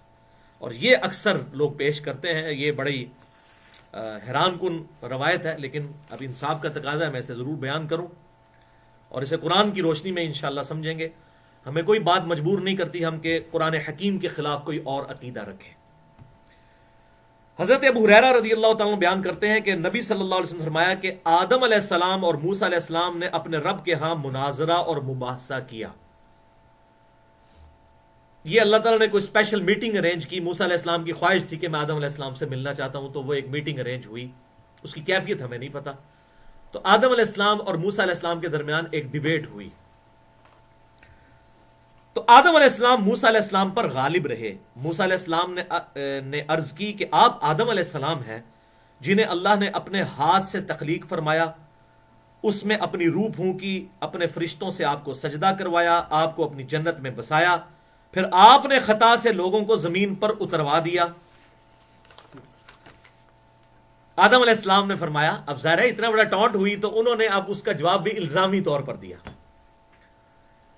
قرآن پاک بالکل واضح ہے اس معاملے میں. سورۃ الاعراف میں آیا کہ شیطان نے انہیں بہکایا تھا، ورنہ بڑا اچھا موقع تھا. یہ قصہ آدم اور ابلیس 7 دفعہ قرآن میں آیا، اور میرا چیلنج ہے کہیں پر آیا ہو کہ اللہ تعالیٰ یہ فرمائے کہ میں نے آدم سے غلطی کروائی. اور یہ کرسچینٹی میں جو آیا نا کہ یہ ایکسس آف ایول جو ہے وہ عورت ہے، اسی لیے وہ ایو سے ہی ایول نکالا. ایو کہتے ہیں سیدہ ہوا کو انگلش میں، تو ایول کا لفظ ہے. جبکہ قرآن سورۃ الاعراف میں کہتا ہے ان دونوں کو شیطان نے گمراہ کیا. یعنی حضرت آدم علیہ السلام نے بھی غلطی کی اور اماں ہوا نے بھی غلطی کی. تو اب جب انہوں نے کہا جی آپ نے تو ہمیں اتروا دیا، تو موسیٰ علیہ السلام تو آدم علیہ السلام نے کہا موسیٰ علیہ السلام آپ موسیٰ ہی ہیں نا جن کو اللہ نے اپنی رسالت اور اپنے کلام کے لیے منتخب فرمایا. آپ کو تورات کی تختیاں عطا کیں جن میں ہر شے کا بیان موجود ہے. آپ کو کسی واسطے کے بغیر سرگوشی کا شرف بھی بخشا. یہ صرف موسیٰ علیہ السلام کو اس دنیا میں، باقی اس دنیا سے ہٹ کر شب معراج آپ صلی اللہ علیہ وسلم کے ساتھ بھی اللہ تعالیٰ نے گفتگو کی جیسا کہ اس کی شان کے لائق ہے. لیکن اس دنیا میں صرف موسیٰ علیہ السلام کے ساتھ ڈائریکٹ گفتگو ہوئی ہے بغیر کسی فرشتے کے واسطے کے. آپ کے خیال میں میری تخلیق سے کتنا عرصہ قبل اللہ تعالیٰ نے تورات لکھی ہوگی؟ موسیٰ علیہ السلام نے کہا 40 برس پہلے. یعنی آدم علیہ السلام کی پیدائش سے بھی 40 سال پہلے تورات لکھی گئی. اور مخلوق کی تقدیر جو میں نے صحیح مسلم کا حوالہ 50,000 سال پہلے. تو آدم علیہ السلام نے فرمایا کیا آپ نے تورات میں یہ چیز لکھی ہوئی پائی ہے کہ آدم نے اپنے رب کی نافرمانی کی اور وہ بھٹک گئے؟ تو انہوں نے کہا ہاں جی پائی ہے. تو انہوں نے کہا جناب جیڑی کتاب جیڑی ہے وہ میری پیدائش تو بھی 40 سال پہلے لکھی گئی، وہ لکھے آدم علیہ السلام نے غلطی کی اور وہ بھٹک گئے. تو پھر موسیٰ علیہ السلام کو حضرت آدم علیہ السلام نے کہا، حضرت آدم علیہ السلام کو انہوں نے کہا موسیٰ علیہ السلام نے جی ہاں بالکل تورات میں تو لکھا ہوا ہے. ان کو تو نہیں پتا تھا اب آگے کیا ہونے لگا ہے. تو آدم علیہ السلام نے کہا آپ مجھے ایسے عمل کرنے پر ملامت کرتے ہیں جس کا کرنا اللہ نے مجھے پیدا کرنے سے بھی 40 برس پہلے مجھ پر میری تقدیر میں لکھ دیا تھا. رسول اللہ صلی اللہ علیہ وسلم نے فرمایا آدم علیہ السلام موسیٰ علیہ السلام پر غالب آ گئے یہ بات کر کے. تو انہوں نے جو اعتراض کیا تھا اس کا جواب اسی اعتبار سے دیا گیا. بہرحال اس حدیث کی ہم تعویل کرتے ہیں قرآن کی روشنی میں کہ اللہ تعالیٰ نے 7 دفعہ قصہ آدم اور ابلیس قرآن میں بیان کیا. کہیں نہیں کہا کہ ہم نے غلطی کروائی یا اس کی تقدیر میں یہ لکھا گیا تھا، بلکہ یہ کہا کہ آدم علیہ السلام نے غلطی کی. اور میں نے جو لیکچر دیا ہے عصمت انبیاء سے متعلق شبہات کا تحقیقی جائزہ، تقریباً کوئی 3.5 گھنٹے کی گفتگو ہے، مسئلہ نمبر 88A اور 88B. اس میں نے جو انبیاء سے لغزشیں ہوئی ان کا قرآن پاک کے حوالے سے ذکر کیا. تو اس میں آدم علیہ السلام کے بارے میں بھی اللہ تعالیٰ نے فرمایا سورۃ الاعراف میں کہ آدم علیہ السلام جو تھے وہ اپنی ول کے پکے نہیں تھے. ان کو اللہ تعالیٰ نے اتنی فضیلت بخشی اور ان سے یہ لغزش ہوئی. تو بہرحال یہ ہے جو اس حدیث کے بارے میں جو پھر قدریہ جو ہیں، جو تقدیر کے منکر ہیں، وہ تو کہتے ہیں یہ بالکل جعلی روایت ہے چونکہ قرآن کے خلاف ہے، جبکہ اسے اس طرح سمجھنا چاہیے کہ موسیٰ علیہ السلام نے جو حضرت آدم علیہ السلام کے ساتھ گفتگو کی، اس کا الزامی جواب کے طور پہ انہوں نے ان کو الزامی جواب کے طور پہ یہ بات ارشاد فرمائی، ورنہ یہ معاملہ ایسا بالکل نہیں ہے۔ لہذا اس حدیث سے ایک بات تو یہ پتہ چل گئی کہ جب کوئی شخص گناہ کر بیٹھے، غلطی کر بیٹھے، اس کے بعد وہ یہ کہہ سکتا ہے کہ میری تقدیر میں یہ لکھا ہوا تھا، اس بنیاد میں غلطی نہیں کر سکتا، کیونکہ ظاہر اللہ اب ظاہر لکھا ہوا تھا، یعنی یہ تو اللہ کی تقدیر کو ماننا ہے کہ میرے ساتھ یہ جو معاملہ ہوا اللہ تعالیٰ کو پہلے ہی پتا تھا یہ میرے ساتھ ہونا ہے، نہ کہ یہ کہ اللہ نے مجھ سے کروایا۔ تو یہ اس بات کا ثبوت ہے جب کوئی گناہ کر بیٹھے تو یہ کہہ سکتا ہے کہ میری تقدیر میں یہ لکھا ہوا تھا، کرنے سے پہلے نہیں، ورنہ تقدیر کو پورا کرے گا۔ صحیح مسلم میں حدیث ہے کہ قرب قیامت میں عورتیں ایسا لباس پہنیں گی کہ ننگی نظر آئیں گی، یعنی اتنا ٹائٹ لباس ہوگا۔ تو اب کوئی کہے کہ جی یہ حدیث میں آئے تو میں اس لیے اپنی عورت کو جو ہے وہ ننگا لباس پہنواؤں، نہیں، یہ تو سمجھانے کے لیے تھا کہ بچنا اس چیز سے، ایسی حرکت نہ کرنا۔ تو اس بات کو یہ سمجھ لیں کہ مستقبل میں جو ہونے والا واقعہ اس کو آپ تقدیر پہ نہیں، بلکہ جو ہو چکا آپ یہ کہہ سکتے ہیں اس حدیث کے تحت کہ یار میری تقدیر میں یہ لکھا ہوا تھا، لیکن اس کلیریفیکیشن کے ساتھ میں نے کیا خود، لیکن میرے اللہ کے علم میں تھا کہ یہ میں نے کرنا ہے۔ چوتھی حدیث بھی بخاری اور مسلم کی متفق علیہ حدیث ہے، اس کو بھی آپ اسی کانٹیکسٹ میں آپ سمجھیں، یہ بڑی خطرناک روایت ہے۔ بخاری میں 6612 اور مسلم میں 6754 کہ آپ صلی اللہ علیہ وسلم نے فرمایا اللہ نے اولاد آدم کے لیے زنا کا حصہ اس کی تقدیر میں لکھ دیا ہے۔ آنکھ کا زنا دیکھنا ہے، کان کا زنا سننا ہے، پاؤں کا زنا چلنا ہے، ہاتھ کا زنا پکڑنا ہے، یعنی اس سے وہ سارے ایسے کام کیے جائیں، اور نفس کا زنا دل میں برا خیال لانا ہے جان بوجھ کر، اور شرمگاہ ان تمام چیزوں کی تصدیق کرتی ہے، یعنی الٹیمیٹلی ان اعضاء کو یوز کر کے انسان اس ایکسٹریم لمٹ کو بھی کراس کر جاتا ہے۔ یہ بھی انسان کی تقدیر میں لکھا ہوا ہے۔ اگر بھائی یہ چیز ہوتی تو آپ صلی اللہ علیہ وسلم اس کا اگر کوئی یہ مطلب نکال لے کہ یہ زنا جو ہے وہ انسان کو اللہ تعالیٰ معاذ اللہ کرواتا ہے، پھر تو سزا نہیں ہونی چاہیے تھی۔ اور پھر بخاری و مسلم کی متفق علیہ حدیث ہے، آپ صلی اللہ علیہ وسلم نے فرمایا کہ اے نوجوانوں، جس میں استطاعت ہو، یعنی فائنینشلی جو سپورٹ کر سکتا ہو تو اسے چاہیے وہ نکاح کرے، اور جو نکاح نہیں کر سکتا وہ روزے رکھ کر اپنی شہوت کو ٹھنڈا کرے۔ تو یہ آپ صلی اللہ علیہ وسلم نے اس کے طریقے بھی بتائے۔ پھر قرآن پاک میں 10 کمانڈمنٹس میں بھی آیا وَلَا تَقْرَبُوا الزِّنَا، دیکھنا زنا کے قریب بھی مت جانا۔ جب اللہ تعالیٰ نے تقدیر میں لکھا ہے زبردستی معاذ اللہ ہم سے کروانا ہے، پھر ہمیں کو کہا جا رہا ہے؟ تو میرا جملہ یاد رکھیں جو میں نے شروع میں بولا تھا جب یہ ہماری 4.5 گھنٹے گفتگو سٹارٹ ہوئی تھی، کہ ہم جو اعمال کر رہے ہوتے ہیں، جو بھی اعمال کر رہے ہوتے ہیں، وہ اپنی مرضی سے کر رہے ہوتے ہیں۔ ایسا نہیں ہوتا کہ اللہ تبارک و تعالی زبردستی وہ ہم سے اعمال کروا رہا ہوتا ہے، ورنہ اللہ پر ظلم لازم آئے گا، معاذ اللہ، استغفر اللہ۔ تو اللہ تعالیٰ نے جن جن چیزوں کا اختیار ہمیں دیا ہے انہی کا ہمیں حکم دیا ہے، اور جن جن چیزوں کا ہمیں اختیار نہیں دیا ان کا ہمیں حکم بھی نہیں دیا۔ اگر ہمیں کہا زنا سے بچو، اختیار ہمیں دے دیا، حرام نہ کھاؤ، اختیار ہمیں دے دیا، نماز پڑھو، اختیار ہمیں دے دیا۔ یہ وہ تمام چیزیں ہیں جن کا اللہ نے حکم دیا یا منع کیا، وہ تمام چیزوں کا اختیار ہمیں دے دیا، اور انہی کے بارے میں پوچھا جانا ہے۔ اور جن چیزوں کے بارے میں ہم سے پوچھا نہیں جانا ان کا ہمیں اختیار بھی نہیں دیا۔ کسی سے نہیں پوچھا جائے گا تیرا قد اتنا کیوں تھا، تیری آنکھوں کا رنگ یہ کیوں تھا، تیرے ماں باپ یہ کیوں تھے، یہ نہیں پوچھا جائے گا۔ تو اللہ تبارک و تعالیٰ نے جن چیزوں کا پوچھنا تھا اس کا اختیار بھی انسان کو دے دیا۔ تو یہ معاملہ بالکل ون سائیڈڈ ہے، بالکل کلیئر ہے۔ تو یہ 4 حدیثیں ہو گئی۔ اب ریفرنس نمبر 42 پہ آ جائیں آپ۔ سورہ الاعلیٰ کی آیت نمبر 14 تا 19۔ قد افلح من تزکا، بے شک فلاح پا گیا وہ جس نے پاکیزگی اختیار کی خود، وذکر اسم ربہ فصلی، اور اس نے اپنے رب کا نام لے کر نماز پڑھی۔ ہم نماز جب شروع کرتے ہیں اللہ کا نام ہی لے کر، اللہ اکبر کہہ کے نماز شروع کرتے ہیں، لیکن بل تؤثرون الحیات الدنیا، لیکن تم تو دنیا کی زندگی کو ترجیح دیتے ہو. تمہارا اصل مرض یہ ہے. والآخرۃ خیر و ابقا، جبکہ آخرت بہتر بھی ہے دنیا سے اور ہمیشہ رہنے والی بھی ہے. ان ھذا لفی الصحف الاولی، یہی ایک کانٹے کی بات تھی جو تمام صحیفوں پہ تھی، قرآن سے پہلے جتنے نازل ہوئے پہلے صحیفوں میں. صحف ابراہیم و موسیٰ، چاہے وہ موسیٰ علیہ السلام کے صحیفے ہوں یا ابراہیم علیہ السلام کے صحیفے ہوں، ایک ہی کانٹے کی بات تھی کہ دنیا کی زندگی عارضی ہے، اصل زندگی آخرت کی ہے، ہمیشہ رہنے والی ہے، اور دنیا پرستی سے اجتناب کیا جائے. یہ ایک گولڈن کوٹ اللہ تعالیٰ کا، ایک یونیورسل ٹروتھ تمام کتابوں میں آیا. مسئلہ نمبر 51 میں جو میں نے رزق حرام سے متعلق فتنہ مال، دنیا پرستی کا انجام اور علاج، اس میں اس آیت کو بھی کوٹ کیا ہے. اگلا ریفرنس 43، یہ مکمل صورت میں نے ڈالی ہے سورۃ اللیل، پارہ نمبر 30 سے مکمل صورت. واللیل اذا یغشا، اور رات کی قسم جب کہ وہ ڈھانپ لے. والنہار اذا تجلی، اور دن کی قسم جب کہ وہ خوب روشن ہو جائے. وما خلق الذکر والانثی، اور قسم اس ذات کی کہ جس نے نر اور مادہ کو پیدا کیا. ہر چیز میں نر اور مادہ ہے، انسان ہو، نباتات ہوں، حیوانات ہوں. یہ تمام قسمیں اللہ تعالیٰ نے یاد فرمائی.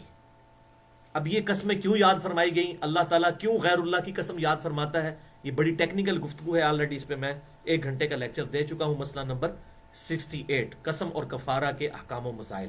اس میں نے اس کی لاجک بھی بتائی ہے.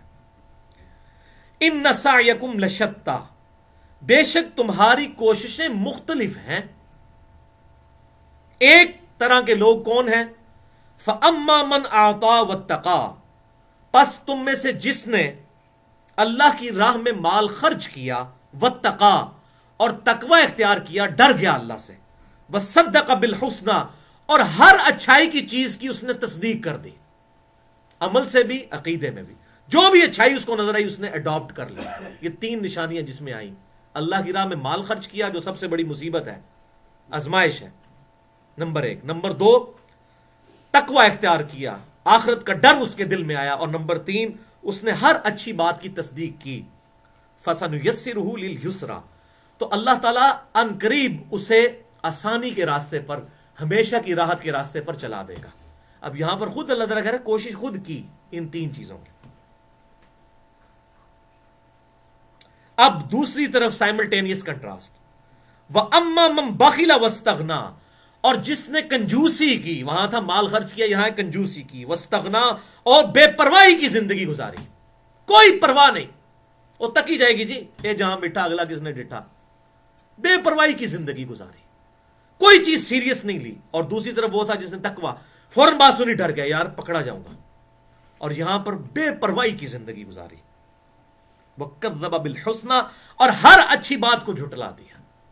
اور یہی ہوتا ہے جو برائی میں انوالو ہوتا ہے نا. آپ دیکھیں کوئی صرف جوا شروع کرتا ہے نا تو اسے شراب کے اڈے کا بھی پتا ہوتا ہے، اسے وہ بدکاری کے اڈوں کا بھی پتا ہوتا ہے، اس کو ہر چیز کا تعارف در تعارف ہوتا چلا جاتا ہے.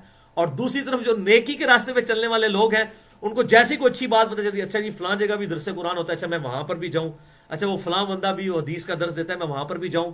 اس طریقے سے لوگ اچھائی کے راستے کی طرف کوشش کرتے چلے جاتے ہیں. یہ انسان کی کوششیں خود مختلف ہیں، خود کرتا ہے. فَسَنُيَسِّرُهُ لِلْعُسْرَى، تو ایسے شخص کو پھر ہم مشکل راستے پر پھر چلائیں گے. دنیا میں تو آسانی کی زندگی وہ گزارے گا، لیکن آخرت میں پھر مشکل راستے کے اوپر وہ چلایا جائے گا. وَلِعَاذُ بِاللَّهِ.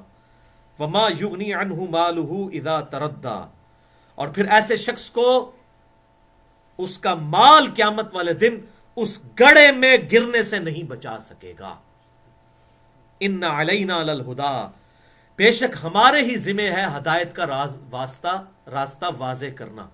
وہ جو آیا انا ہدیناہ السبیل اما شاکرا و اما کفورا، ہم نے راستہ بتا دیا، چاہے تو اس راستے کو اختیار کرو، چاہے ناشکری کی روش اختیار کرو. اللہ تعالیٰ ہمارا یہ میری ذمہ داری ہے، میں ہر انسان تک حق بات ضرور پہنچاؤں گا. اور جو اہل فطرت ہوں گے ان کا معاملہ بالکل الگ، وہ پچھلے لیکچرز میں ڈسکس کر چکا ہوں. وَإِنَّ لَنَا لَلْآخِرَةَ وَالْأُولَى، اور بے شک ہم ہی مالک ہیں اس دنیا کی زندگی کے بھی اور آخرت کے بھی. دنیا میں بھی ہماری ہی ملکیت ہے. دنیا میں ہماری بغاوت دیکھ کر کوئی یہ نہ سمجھ لے کہ یہاں پہ اللہ تعالیٰ کا کوئی قانون نہیں چل رہا، بلکہ اللہ کی طرف سے ہی کھلی چھٹی ہے. آخرت تو ہے ہی ہے، وہاں تو اللہ تعالیٰ نے وہ چھٹی بھی جو دی ہوئی ہے کھلی وہ کھینچ لی جائے گی. لمن الملک اليوم، آج کے دن کس کی بادشاہت ہے؟ للہ الواحد القہار، آج اس اللہ کی بادشاہت ہے جو اکیلا قہار ہے. قیامت کے دن کا اللہ نے نام اپنا کیا رکھا ہوا ہے؟ القہار، قہر کرنے والا. والعیاذ باللہ تعالی. فَأَنذَرْتُكُمْ نَارًا تَلَظَّىٰ، تو اے لوگو دیکھو ہم تمہیں ڈرا رہے ہیں اس بھڑکنے والی آگ سے. ڈرا کیوں رہے ہیں؟ اگر جنت اور دوزخ کا فیصلہ زبردستی کر دیا پھر کیوں ڈرایا جا رہا ہے؟ اختیار دیا ہے. لا يَصْلَاهَا إِلَّا الْأَشْقَى، اس میں داخل نہیں ہوگا مگر وہی جو کہ واقعی بدبخت ہے. بدبخت سے مراد اس کی تقدیر میں نہیں، بدبختی ہم پچھلی دفعہ ڈسکس کر چکے. بدبخت کون ہے؟ قرآن نے خود ہی کہہ دیا. سورہ طٰہٰ کی آیت نمبر ہے 123، جسے میں کہتا ہوں مسئلہ تقدیر کا حل. فَمَنِ اتَّبَعَ هُدَايَا فَلَا يَضِلُّ وَلَا يَشْقَىٰ، جو کوئی ہدایت کی پیروی کرے گا تو نہ وہ گمراہ ہوگا اور نہ وہ اشقا ہوگا، بدبخت ہوگا. بدبختی انسان خود کماتا ہے کتاب کو چھوڑ کر، تو خود بدبختی کما رہا ہے. الذی کذب وتولی، اس کی نشانی بھی اللہ نے بتا دی کہ وہ جو کہ جھٹلاتا ہے اور منہ پھیر دیتا ہے. جب بھی کوئی حق بات کی جائے وہ سیریس ہی نہیں لیتا اور منہ پھیر جاتا ہے. وَسَيُجَنَّبُهَا الْأَتْقَى، اور ہم انقریب نجات دے دیں گے ان کو جو کہ خود ڈرنے والے ہیں، جو تقوی کی روش اختیار کرنے والے ہیں. دنیا میں تو بےچارے سہم سہم کے زندگی گزار ہیں، لیکن آخرت میں ان کو ہی نجات ملنی ہے. الذی یؤتی مالہ یتزکا، وہ جو کہ اللہ کی راہ میں مال خرچ کرتا ہے پاک ہونے کے لیے.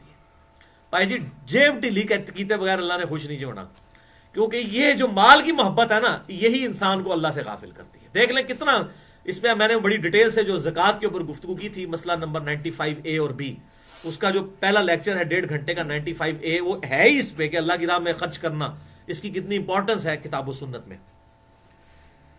جو اللہ کی راہ میں خرچ کرتا ہے پاک ہونے کے لیے، ظاہر ہے جب کسی ایسی ہستی کے لیے خرچ کرے گا جو اس نے دیکھی نہیں ہے تو وہ اپنا یقین اس پر کامل کرے گا کہ مجھے یہ یقین ہے کہ یہ جو اللہ کی راہ میں خرچ کر رہا ہوں اللہ کے ڈیوائن بینک میں سٹور ہو رہا ہے. اللہ تعالیٰ کئی سو گنا کر کے مجھے قیامت الدن لوٹائے گا انشاءاللہ. یہ یقین ہوگا تو انسان اللہ کی راہ میں خرچ کرے گا نا. وَمَا لِأَحَدٍ عِندَهُ مِن نِعْمَةٍ تُجْزَىٰ، اور ایسے خرچ کرنے والے کا مقصد کسی کے اوپر یہ نہیں ہوتا کہ وہ کسی کا احسان لوٹا رہا ہوتا ہے. ایسا نہیں ہوتا کہ کوئی سے احسان کرے وہ اس پہ ہی خرچ کرتا ہے، نہیں، وہ خرچ کرتا ہے ایک مقصد کے لیے. وہ کون سا؟ إِلَّا ابْتِغَاءَ وَجْهِ رَبِّهِ الْأَعْلَىٰ، اس کی تو صرف خواہش یہ ہوتی ہے کہ وہ اپنے رب کی خوشنودی حاصل کر لے، اپنے رب کے چہرے کے دیدار کے لیے. وجہ ربہ الأعلیٰ، اللہ کے چہرے کے لیے. اب اللہ تعالیٰ کے لیے جو اتنی کمٹمنٹ کرے تو اللہ نے آخر میں اس کے بارے میں کیا کہا؟ وَلَسَوْفَ يَرْضَىٰ، تو ہم بھی عنقریب اسے راضی کر دیں گے. اللہ اکبر. یا ایتھا النفس المطمئنہ ارجعی الی ربک راضیۃ مرضیہ فادخلی فی عبادی وادخلی جنتی. اے اطمینان والی جان، اپنے رب کی طرف لوٹ اس حال میں کہ تو اپنے رب سے راضی، تیرا رب تجھ سے راضی. آ میرے خاص بندوں میں داخل ہو اور میری جنت میں آ جا. الحمدللہ. اب انہی آیات کے کانٹیکسٹ میں ایک حدیث ہے جو بخاری اور مسلم میں موجود ہے، زبردست حدیث سیدنا علی رضی اللہ تعالیٰ عنہ سے، اور یہ ہم سب کے دل کی آواز ہے. یہ حدیث یہ آپ سنیں گے تو آپ حیران ہوں گے. انہی آیات کو آپ صلی اللہ علیہ وسلم نے تلاوت کیا خود، اور آپ صلی اللہ علیہ وسلم نے ایک حدیث بیان فرمائی جو بخاری اور مسلم میں موجود ہے. لفظ بلفظ میں اوریجنل بخاری اور مسلم سے بیان کرنے لگا ہوں. حدیث نمبر ہے صحیح بخاری میں انٹرنیشنل نمبر کے مطابق 1362، صحیح مسلم میں 6831. ویری انٹرسٹنگ حدیث. مولا علی رضی اللہ تعالیٰ عنہ بیان کرتے ہیں کہ ہم ایک دفعہ آپ صلی اللہ علیہ وسلم کے ساتھ کسی جنازے میں شریک تھے، تو آپ صلی اللہ علیہ وسلم وہاں پر ہم سے گفتگو فرمانے لگے. ابھی تدفین میں کوئی دیر تھی تو آپ صلی اللہ علیہ وسلم صحابہ کے ساتھ بیٹھے ہوئے تھے ایک زمین کے اوپر، اور آپ صلی اللہ علیہ وسلم ان سے گفتگو کرنا شروع کی اور فرمایا تم میں سے ہر ایک کی دوزخ اور جنت میں جگہ لکھی جا چکی ہے. اللہ. اب یہ کوئی بات سنے گا تو وہ ذرا سی بھی عقل ہوگی تو اگلا سوال وہی کرے گا جو صحابہ نے کیا. تو مولا علی کہتے ہیں صحابہ نے کہا اے اللہ کے رسول کیا ہم اپنی تقدیر میں لکھی ہوئی بات پر ہی بھروسہ نہ کر لیں؟ جب لکھا ہی ہوا ہے کہ جنت میں جانا ہے اور دوزخ میں تو جناب ایڈی ٹینشن لینے کی کیڑی لوڑ ہے؟ اسی پہ بھروسہ نہ کر لیں؟ آپ صلی اللہ علیہ وسلم نے اچھا پھر ساتھ کہا اور ہم عمل کرنا نہ چھوڑ دیں. اتنے اعمال جو ہم کر رہے ہیں، اتنی تکلیفیں آپ کے ساتھ اٹھا رہے ہیں، نماز پڑھنے کی تکلیف، قتال کی تکلیف اور مال خرچ کرنے کی تکلیف، یہ ہم ساری چیزیں تقدیر پہ ہی نہ رلائی کر لیں. ہمارا بھی یہی سوال ہوتا. اب حیران کن بات ہے کہ اس بات کے جواب میں آپ صلی اللہ علیہ وسلم نے ایگزیکٹ وہ آنسر نہیں دیا جو بالکل 0-1 ہو، بولین الجبرا، یس اور نو. آپ نے کوئی اور بات کی، زبردست بات کی. صحابہ نے کہا یا رسول اللہ اگر جنت اور دوزخ کا فیصلہ ہو چکا ہے تو ہم اسی پہ اعتبار کر لیں، اعمال نہ کریں. تو بخاری اور مسلم کے الفاظ ہیں. آپ صلی اللہ علیہ وسلم نے فرمایا عمل کرتے رہو، ہر ایک کو جس کے لیے پیدا کیا گیا ہے وہ میسر کر دیا جاتا ہے. جو شخص سعادت مندوں میں سے ہوگا اس کے لیے اہل سعادت کے عمل آسان کر دیے جائیں گے، اور جو شخص بد نصیبوں میں سے ہوا تو اس کے لیے بد نصیبی کے عمل آسان کر دیے جائیں گے. پھر آپ صلی اللہ علیہ وسلم نے یہ آیت تلاوت کی. یہ آیت نہ تلاوت کی ہوتی تو ہم کوئی اور ہی مطلب نکال لیتے کہ جی خود اللہ تعالیٰ اس کو چلانا شروع کر دے گا. اس آیت کے تحت پھر آپ نے آیت تلاوت کی. کیا تلاوت کی آپ صلی اللہ علیہ وسلم نے؟ پھر تلاوت کیا فَأَمَّا مَنْ أَعْطَى وَاتَّقَى وَصَدَّقَ بِالْحُسْنَى فَسَنُيَسِّرُهُ لِلْيُسْرَى وَأَمَّا مَنْ بَخِلَ وَاسْتَغْنَى وَكَذَّبَ بِالْحُسْنَى فَسَنُيَسِّرُهُ لِلْعُسْرَى. اس میں تو کلیئر کٹ ہے. جس نے خود کوشش کی، جو میں اکثر کہتا ہوں کہ پہلی کک آپ نے مارنی ہے، اس کے بعد جب انجن سٹارٹ ہو گیا پھر اللہ تعالیٰ مدد فرمائے گا، گاڑی چل پڑے گی.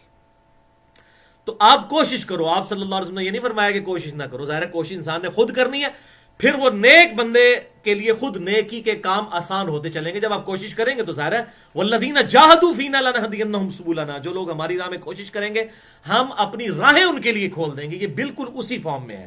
اس حدیث کو اسی کانٹیکسٹ میں سمجھنا ہے کیونکہ آپ صلی اللہ علیہ وسلم نے بھی یہ تلاوت کی ساتھ آیت مبارکہ. اب یہاں پر ایک بڑی مزاحیہ گفتگو اس حوالے سے. سیدنا علی کے ساتھ ایک واقعہ ہوا جو بخاری اور مسلم دونوں میں موجود ہے. یہ حدیث کے راوی بھی حضرت علی ہیں اور یہ واقعہ بھی حضرت علی کے ساتھ ہے. صحیح بخاری میں انٹرنیشنل نمبر کے مطابق 7465 اور یہ مسلم میں بھی حدیث موجود ہے. اور یہ حدیث امام زین العابدین نے اپنے باپ سیدنا حسین رضی اللہ تعالیٰ عنہ سے اور انہوں نے حضرت علی سے بیان کی. اور یہاں پر امام حسین اور امام زین العابدین کے ساتھ امام بخاری نے علیہ السلام لکھا ہے.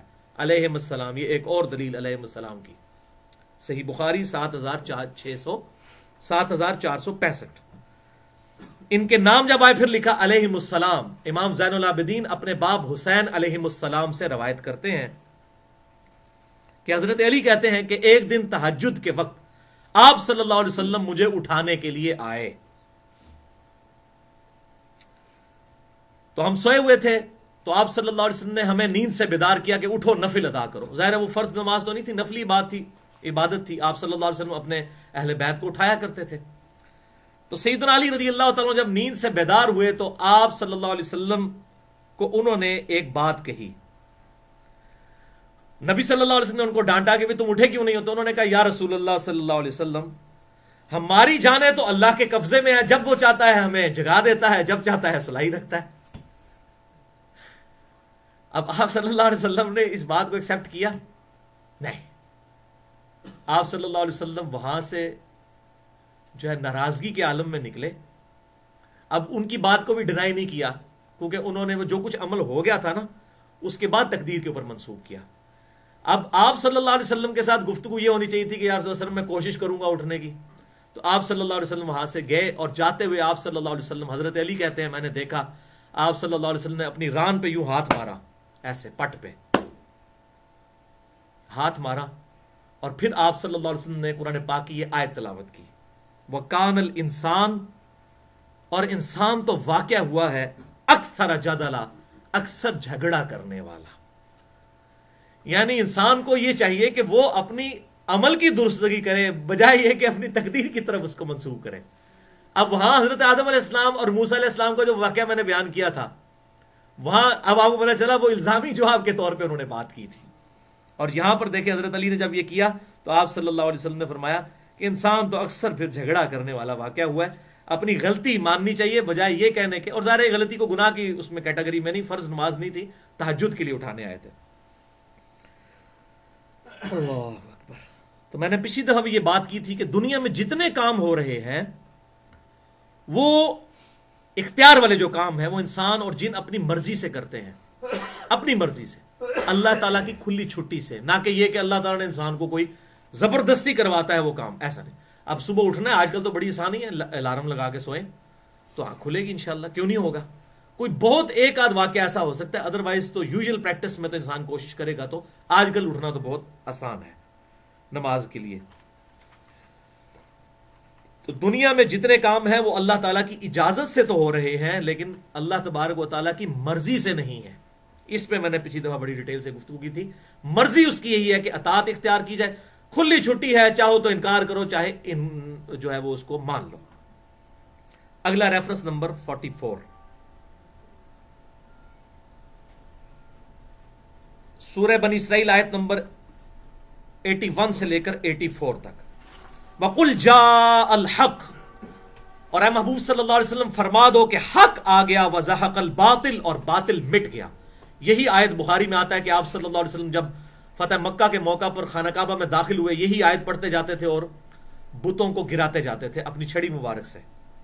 حق آ گیا اور باطل مٹ گیا. ان الباطل کان زہوقا، بے شک باطل تو ہے ہی مٹنے کے لیے. وَنُنَزِّلُ مِنَ الْقُرْآنِ مَا هُوَ شِفَاءٌ، اور ہم قرآن میں نازل فرماتے ہیں وہ شے جو کہ شفا ہے، وَرَحْمَةٌ، اور رحمت ہے، لِلْمُؤْمِنِينَ، ماننے والوں کے لیے. اگر کوئی مانے گا اس کے لیے شفا ہے. دل کی بیماریوں کی شفا ہے، دل کی سب سے بڑی بیماری شرک ہے، اس کی شفا ہے اس کے اندر، اور فزیکل بیماریوں کی شفا بھی موجود ہے، اور رحمت ہے ماننے والوں کے لیے. وَلَا يَزِيدُ الظَّالِمِينَ إِلَّا خَسَارًا، ہاں جو ظالم ہیں ان کے لیے تو خسارے میں ہی اضافہ ہوگا جو نہیں ماننے والی پالیسی پہ ہیں. سوئے ہوئے کو تو آپ جگا سکتے ہیں،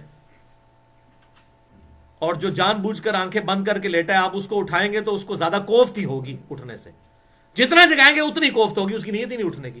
تو اس حوالے سے میں نے پچھلی دفعہ گفتگو کی تھی کہ قرآن پاک گمراہ کسی کو نہیں کرتا، انسان خود گمراہی کما لیتا ہے اور پھر وہ چڑ جاتا ہے حق بات سے. اذا انعمنا علی الانسان اعرض ونأى بجانبه، اور جب ہم انسان کو اپنی نعمت کا مزہ چکھاتے ہیں تو وہ پیٹھ موڑ دیتا ہے اور کروٹ بدل لیتا ہے. جب ہر چیز صحیح چل رہی ہو پھر تو انسان کو اللہ تو نہیں یاد آتا نا، مصیبت میں ہی یاد آتا ہے نا. وَإِذَا بَسَّهُ الشَّرُّ، اور جب ہم اسے تکلیف دیتے ہیں کانا یئوسا، تو وہ مایوس ہو جاتا ہے. یعنی وہ دیکھتا نہیں میں نے زندگی میں کتنے دن اچھے بھی گزارے ہیں، اگر یہ کچھ دن میرے پر مصیبت کے آئے تو میں ان تمام زندگی کے دنوں کو یاد کروں. اتنے سال اللہ نے میرے اچھے بھی تو گزارے، اگر آج اللہ کی طرف سے تکلیف آ گئی تو میں ناشکری کی روش اختیار نہ کروں بلکہ اللہ سے دعا کروں. اور اس حوالے سے بڑی امپورٹنٹ گفتگو ہے جو میں نے مسئلہ نمبر 82 میں کی ہے، دعا کی اہمیت اور اسماء اعظم کے حوالے سے. اس میں نے کافی آیات اور حدیث پیش کی ہیں. ایک حدیث زبردست ہے، جامعہ ترمذی کے اندر موجود ہے، مسند امام احمد میں بھی، میں یہاں پہ کوٹ کر دوں کہ آپ صلی اللہ علیہ وسلم نے فرمایا کہ جو شخص یہ چاہے کہ اللہ تعالیٰ مصیبت اور پریشانی میں اس کی دعا قبول کرے تو اسے چاہیے کہ جب اس پر حالات اچھے ہوں اس وقت بھی اللہ سے دعا کیا کرے. دیکھیں بڑی کلیئر کٹ بات ارشاد فرما دی. یعنی جب سب کچھ صحیح چل رہا ہو اس وقت اللہ کو یاد رکھیں تو اللہ تعالیٰ جب آپ پہ مشکل وقت آئے گی تو انشاءاللہ اللہ بھی آپ کو یاد رکھے گا انشاءاللہ. قُلْ كُلٌّ يَعْمَلُ عَلَى شَاكِلَتِهِ، اے محبوب صلی اللہ علیہ وسلم تم فرما دو کہ تم سب کے سب اپنی شاکلہ کے مطابق عمل کرتے چلے جاؤ. جو گیون سرکمسٹانسز ہیں، جو اللہ نے تمہیں حالات و واقعات دیے ہیں ان کے مطابق عمل کرتے جاؤ. فَرَبُّكُمْ أَعْلَمُ بِمَنْ هُوَ أَهْدَى سَبِيلًا، تو تمہارا رب خوب جانتا ہے کون ہدایت کے راستے پر ہے. تم اپنے گیون سرکمسٹانسز کے مطابق عمل کرتے چلے جاؤ جو اللہ نے حالات دیے ہیں. اس ٹینشن میں نہ پڑ جاؤ کہ اب میں غریب کیوں ہوں اور مجھے اللہ نے کیوں یوں رکھا. اپنے ان حالات کے مطابق، شاکلہ کے مطابق. اس میں نے پچھلی دفعہ گفتگو کی تھی، آج بھی کچھ کراس ریفرنس کے لیے اگلی آیات آ رہی ہیں، بڑی امپورٹنٹ ہیں. یہ شاکلہ کس بلا کا نام ہے؟ شاکلہ ہے اللہ تعالیٰ کی طرف سے دیے ہوئے جو حالات و واقعات ہیں، جو سرکمسٹانسز اللہ تعالیٰ نے دیے. کسی کو گورا بنایا، کسی کو کالا بنایا، کسی کو امیر بنایا، کسی کو غریب، کسی کے ماں باپ کچھ، کسی کے ماں باپ کچھ. یہ شاکلہ جو اللہ تعالیٰ نے انسان کو گیون سرکمسٹانسز دی ہیں، اس کے مطابق آپ عمل کرتے چلے جائیں تو قیامت والے دن نیکیاں اللہ کے حضور گنی نہیں جائیں گی، تولی جائیں گی. کسی کی کروڑوں نیکیاں کسی دوسرے کی ایک نیکی کے برابر بھی ہو سکتی ہیں، وہ ایک نیکی ان کروڑوں پر بھاری ہو جائے، کیونکہ اس کو حالات و واقعات ہی ایسے دیے گئے تھے. جو میں اکثر کہتا ہوں کہ ایک ملٹی نیشنل میں جاب کرنے والا شخص جس کو اللہ تعالیٰ نے ایئر کنڈیشن آفس دیا ہے، وہ اس آفس سے نکل کے ایک ایئر کنڈیشن مسجد میں جو اسی فلور پہ واقع ہے جماعت کے ساتھ نماز نہ پڑھے، تو آپ کیا سمجھتے ہیں اس کی پکڑ اور ایک اس مزدور کی پکڑ جو اس جون جولائی کی گرمی میں سڑک کے کنارے کھدائی کر کے مزدوری کرتا ہے، اگر اس کی جماعت رہ گئی، اس کی اور اس ملٹی نیشنل میں جاب کرنے والے کا معاملہ ایک جیسا ہوگا تو ناانصافی ہوگی. اس کو جو شاکلہ دیا گیا اس کی تو ایسی کی تیسی پھر جائے گی. ہاں اس غریب کو کوئی ایڈوانٹیج مل سکتا ہے. تو اپنی شاکلہ کے مطابق آپ نے کوشش کرنی ہے، ان حالات میں بیسٹ پرفارم جو کرنا تھا وہ کریں. کسی کے پاس 100 روپیہ تھا، اس نے 1 روپیہ اللہ کی راہ میں خرچ کر دیا. کسی کے پاس ارب تھا، اس نے اس میں سے لاکھ کیا تو وہ کم ہے. اور 100 والے کے پاس تو ہے ہی 100 تھا، اس نے 1 دے دیا اس میں سے، اس کی شاکلہ وہ تھی. تو نیکیاں گنی نہیں جائیں گی بلکہ تولی جائیں گی. جب وہ 1 روپیہ تولا جائے گا وہ اس کے 1 لاکھ پہ بھی بھاری ہو جائے گا. دنیا کے اعداد کے اندر وہ 1 لاکھ کا عدد زیادہ ہے. تو نیکیاں پورے قرآن میں آتا ہے نیکیاں تولی جائیں گی، نامہ اعمال تولے جائیں گے، گنے نہیں جائیں گے. اسی کانٹیکسٹ میں آپ یہ تقدیر کی حدیثیں بھی آپ سمجھ لیں. یہ میں نے اس لیے ساری گفتگو کی، یہ شاکلہ کے بارے میں ہیں جو حدیثیں جبریہ نے خام خواہ انسان کے اوپر لگا دی. صحیح مسلم 6751 نمبر حدیث. 4 حدیثیں میں یہاں پر کراس ریفرنس کے طور پہ کوٹ کروں گا. پہلی صحیح مسلم 6751، آپ صلی اللہ علیہ وسلم نے فرمایا ہر شے تقدیر کے مطابق ہے، یہاں تک کہ عجز اور دانائی بھی تقدیر سے ہے. یعنی انسان کو جو غربت ہے یا کوئی انسان کے جو حالات ہیں، کسی کی نیچر ہے، اور انسان کو جو عقل دی ہے یہ بھی تقدیر سے ہے. واقعی ہر شخص کی عقل تو برابر نہیں ہے، لیکن اس حوالے سے برابر ہے کہ حق اور باطل کی تمیز آئے گی. یہ نہیں ہوگا کہ ایک جو ہے وہ بہت جاہل آدمی جو ہے وہ آگ کے اوپر ہاتھ رکھنے کے لیے تیار ہو جائے گا اور پڑھا لکھا نہیں ہوگا. نہیں، ایسا نہیں ہوگا. آخرت کی کامیابی کے اعتبار سے وہ جو ڈیٹم لیول ہے وہ سب کو عقل ہے. باقی ظاہر ہے کہ بعض بہت انٹلیکچوئل ہوتے ہیں اور بعض کم، لیکن ڈیٹم لیول سب کو اللہ تعالیٰ نے دیا ہوا ہے. ہر شخص جو ہے وہ جھوٹ بولنے کو برا اور سچائی کو اچھا سمجھتا ہے، چاہے وہ کوئی موچی ہے، چاہے وہ کوئی انٹلیکچوئل ہے، ڈاکٹر ہے یا انجینئر ہے. تو یہ انسان کو تو اللہ تعالیٰ نے یہ بیسک جو ہے وہ چیز دی ہے. باقی تقدیر کے مطابق ہے. ظاہر ہے کسی کو اللہ تعالیٰ نے زیادہ ذہین بنایا، کسی کو کم. اس کو اس اعتبار سے دیکھنا چاہیے. یہ شاکلہ ہے. دوسری حدیث بخاری اور مسلم کی متفق علیہ حدیث ہے. بخاری میں 1358، مسلم 6755. آپ صلی اللہ علیہ وسلم نے فرمایا ہر بچہ فطرت پہ پیدا ہوتا ہے، پھر اس کے ماں باپ اسے یہودی یا عیسائی یا مجوسی بنا دیتے ہیں. اللہ تعالیٰ اسے فطرت پہ پیدا کرتا ہے، اور ماں باپ ظاہر زبردستی نہیں بناتے. جب وہ شعور کی عمر میں پہنچے تو پھر ظاہر ہے اس کو اختیار حاصل ہے. آج کتنے غیر مسلم مسلمان ہو رہے ہیں، اختیار حاصل ہے. باقی اس کے جو شاکلہ ہے اس اعتبار سے انسان وہی رنگ ڈھنگ جو ہے وہ اڈاپٹ کر لیتا ہے، لیکن اختیار اپنی جگہ پر موجود ہے. تیسری حدیث بخاری اور مسلم کی متفق علیہ حدیث ہے. یہ بھی بخاری میں 1384، مسلم 6762. آپ صلی اللہ علیہ وسلم سے مشرکین کی اولاد کے بارے میں پوچھا گیا کہ جو یہ کافروں کے بچے ہیں ان کے بارے میں کیا ہوگا، تو آپ صلی اللہ علیہ وسلم نے فرمایا ان کے اعمال کے متعلق اللہ ہی بہتر جانتا ہے کہ انہوں نے کیا اعمال کرنے تھے. وہ اللہ تعالیٰ کو پتا ہے. جب ان کو جوانی کی عمر آئی نہیں ہے تو وہ اللہ کے علم میں ہے کہ انہوں نے کیا اعمال کرنے تھے. انسان کوئی نہیں جج کر سکتا. تو دوسری حدیث میں آتا ہے جو بخاری میں حدیث ہے کہ آپ صلی اللہ علیہ وسلم نے فرمایا 3 طرح کے لوگ ہیں جن سے اللہ تعالیٰ نے شریعت کا قلم اٹھا لیا ہے: بچہ، پاگل اور سویا ہوا شخص. تو ظاہر اس پہ تو گرفت نہیں ہے، لیکن یہاں پر آپ صلی اللہ علیہ وسلم نے اسے تقدید کی طرف منسوب کیا. اور یہاں پر وہ ایک جو قصہ موسیٰ علیہ السلام اور خضر علیہ السلام کا قرآن پاک میں آیا سورۃ الکہف میں کہ ایک بچے کی گردن مروڑ دی خضر علیہ السلام نے اور کہا کہ اس کے ماں باپ جو ہیں وہ نیک تھے اور ان کی وجہ سے، اس بچے کی وجہ سے ان کے ساتھ یہ معاملہ ہونے والا تھا، تو تیرے رب نے یہ چاہا یہ معاملہ کرے. جس سے وہ لوگ اپنے بزرگوں کے خلاف شرع کاموں کو ڈیڈکٹ کرتے ہیں. بیسیکلی مسئلہ تقدیر سمجھانے کے لیے تھا. موت تو آنی تھی، موت تو لکھی ہوئی ہے. تو بہرحال اس حوالے سے اس واقعے پہ جو میری گفتگو ہے مسئلہ نمبر 55A ہے، علم لدنی سے متعلق فرقہ وارانہ نظریات کا تحقیقی جائزہ. اس میں نے موسیٰ علیہ السلام اور خضر علیہ السلام کا واقعہ بھی بیان کیا ہے. چوتھی حدیث صحیح مسلم میں 6768 ہے کہ ایک انصاری بچے کے جنازہ جب گزر رہا تھا تو حضرت عائشہ رضی اللہ تعالیٰ عنہ نے کہا کہ جنت کی چڑیا ہے یہ، ظاہر چھوٹا بچہ تھا، تو آپ صلی اللہ علیہ وسلم فرمایا عائشہ اس کے علاوہ کوئی اور بات کرنی ہے تو کرو، جنت کی ڈگری نہ کسی کو دو۔ بعض لوگ جنت کے لیے پیدا کیے گئے جبکہ اپنے باپ کی پشت میں تھے، اور بعض لوگ پیدا ہی دوزخ کے لیے کیے گئے جبکہ وہ اپنے باپ کی پشت میں تھے، یعنی الٹیمیٹلی یہ ان کے ساتھ ہونا تھا۔ ظاہر ہے اس کے ساتھ یہ نہیں ہوگا، یہ آپ صلی اللہ علیہ وسلم نے احتیاطاً بات کی، ورنہ اوپر والی حدیث جو تھی بخاری اور مسلم کی کہ آپ صلی اللہ علیہ وسلم نے فرمایا کہ اللہ تعالیٰ ان کے اعمال کو بہتر جانتا ہے، یہ احتیاط تھی۔ پانچواں کراس ریفرنس سورہ الحجرات کی آیت نمبر 13 اور 15۔ اب تیزی سے اسے کور کرتے ہیں تاکہ ہماری گفتگو مکمل ہو جائے۔ یا ایھا الناس، اے لوگو، انا خلقناکم من ذکر و انثی، بے شک ہم نے پیدا کیا تمہیں ایک مرد اور ایک عورت سے، یعنی آدم علیہ السلام اور مائی حوا سے۔ وجعلناکم شعوبا وقبائل، اور تمہیں قوم اور قبیلوں میں بانٹ دیا، کس لیے؟ لتعارفوا، تاکہ تم ایک دوسرے کو پہچان سکو۔ یہ جتنے قبیلے بنے صحابہ میں بھی تھے، کوئی قبیلہ دوس سے تھا، جیسے حضرت ابو ہریرہ دوسی تھے، ابو موسیٰ اشعری قبیلہ تھا، ابو ذر غفاری یہ قبیلہ غفار تھا، تو یہ نام لگانا جائز ہے۔ اب جس طرح میں مغل ہوں، مرزا لکھتا ہوں اپنے ساتھ، تو اس طرح کے نام لکھنے کی کوئی ممانعت نہیں ہے، صحابہ بھی لکھتے تھے۔ اس طریقے سے کوئی ارائی ہے، کوئی جٹ ہے، تو اللہ تعالیٰ نے یہ تمام قبائل اور قومیں بنائی تاکہ تمہیں تعارف کیا جائے، لیکن اس کی بنیاد پہ فیصلہ نہیں ہونا۔ ان اکرمکم عند اللہ اتقاکم، بے شک اللہ کے نزدیک عزت والا تم میں سے وہ ہے جو پرہیزگار ہے۔ وہاں نہیں دیکھا جائے گا گورا ہے، کالا ہے، اونچے قبیلے سے ہے، نیچے قبیلے سے، نہیں، جو پرہیزگاری اختیار کرے گا۔ تو صحیح بخاری اٹھا کے دیکھ لیں، حضرت عمر فاروق رضی اللہ تعالیٰ عنہ کہا کرتے تھے ابو بکر ہمارے سید ہیں جنہوں نے ہمارے سیدنا بلال کو آزاد کروایا۔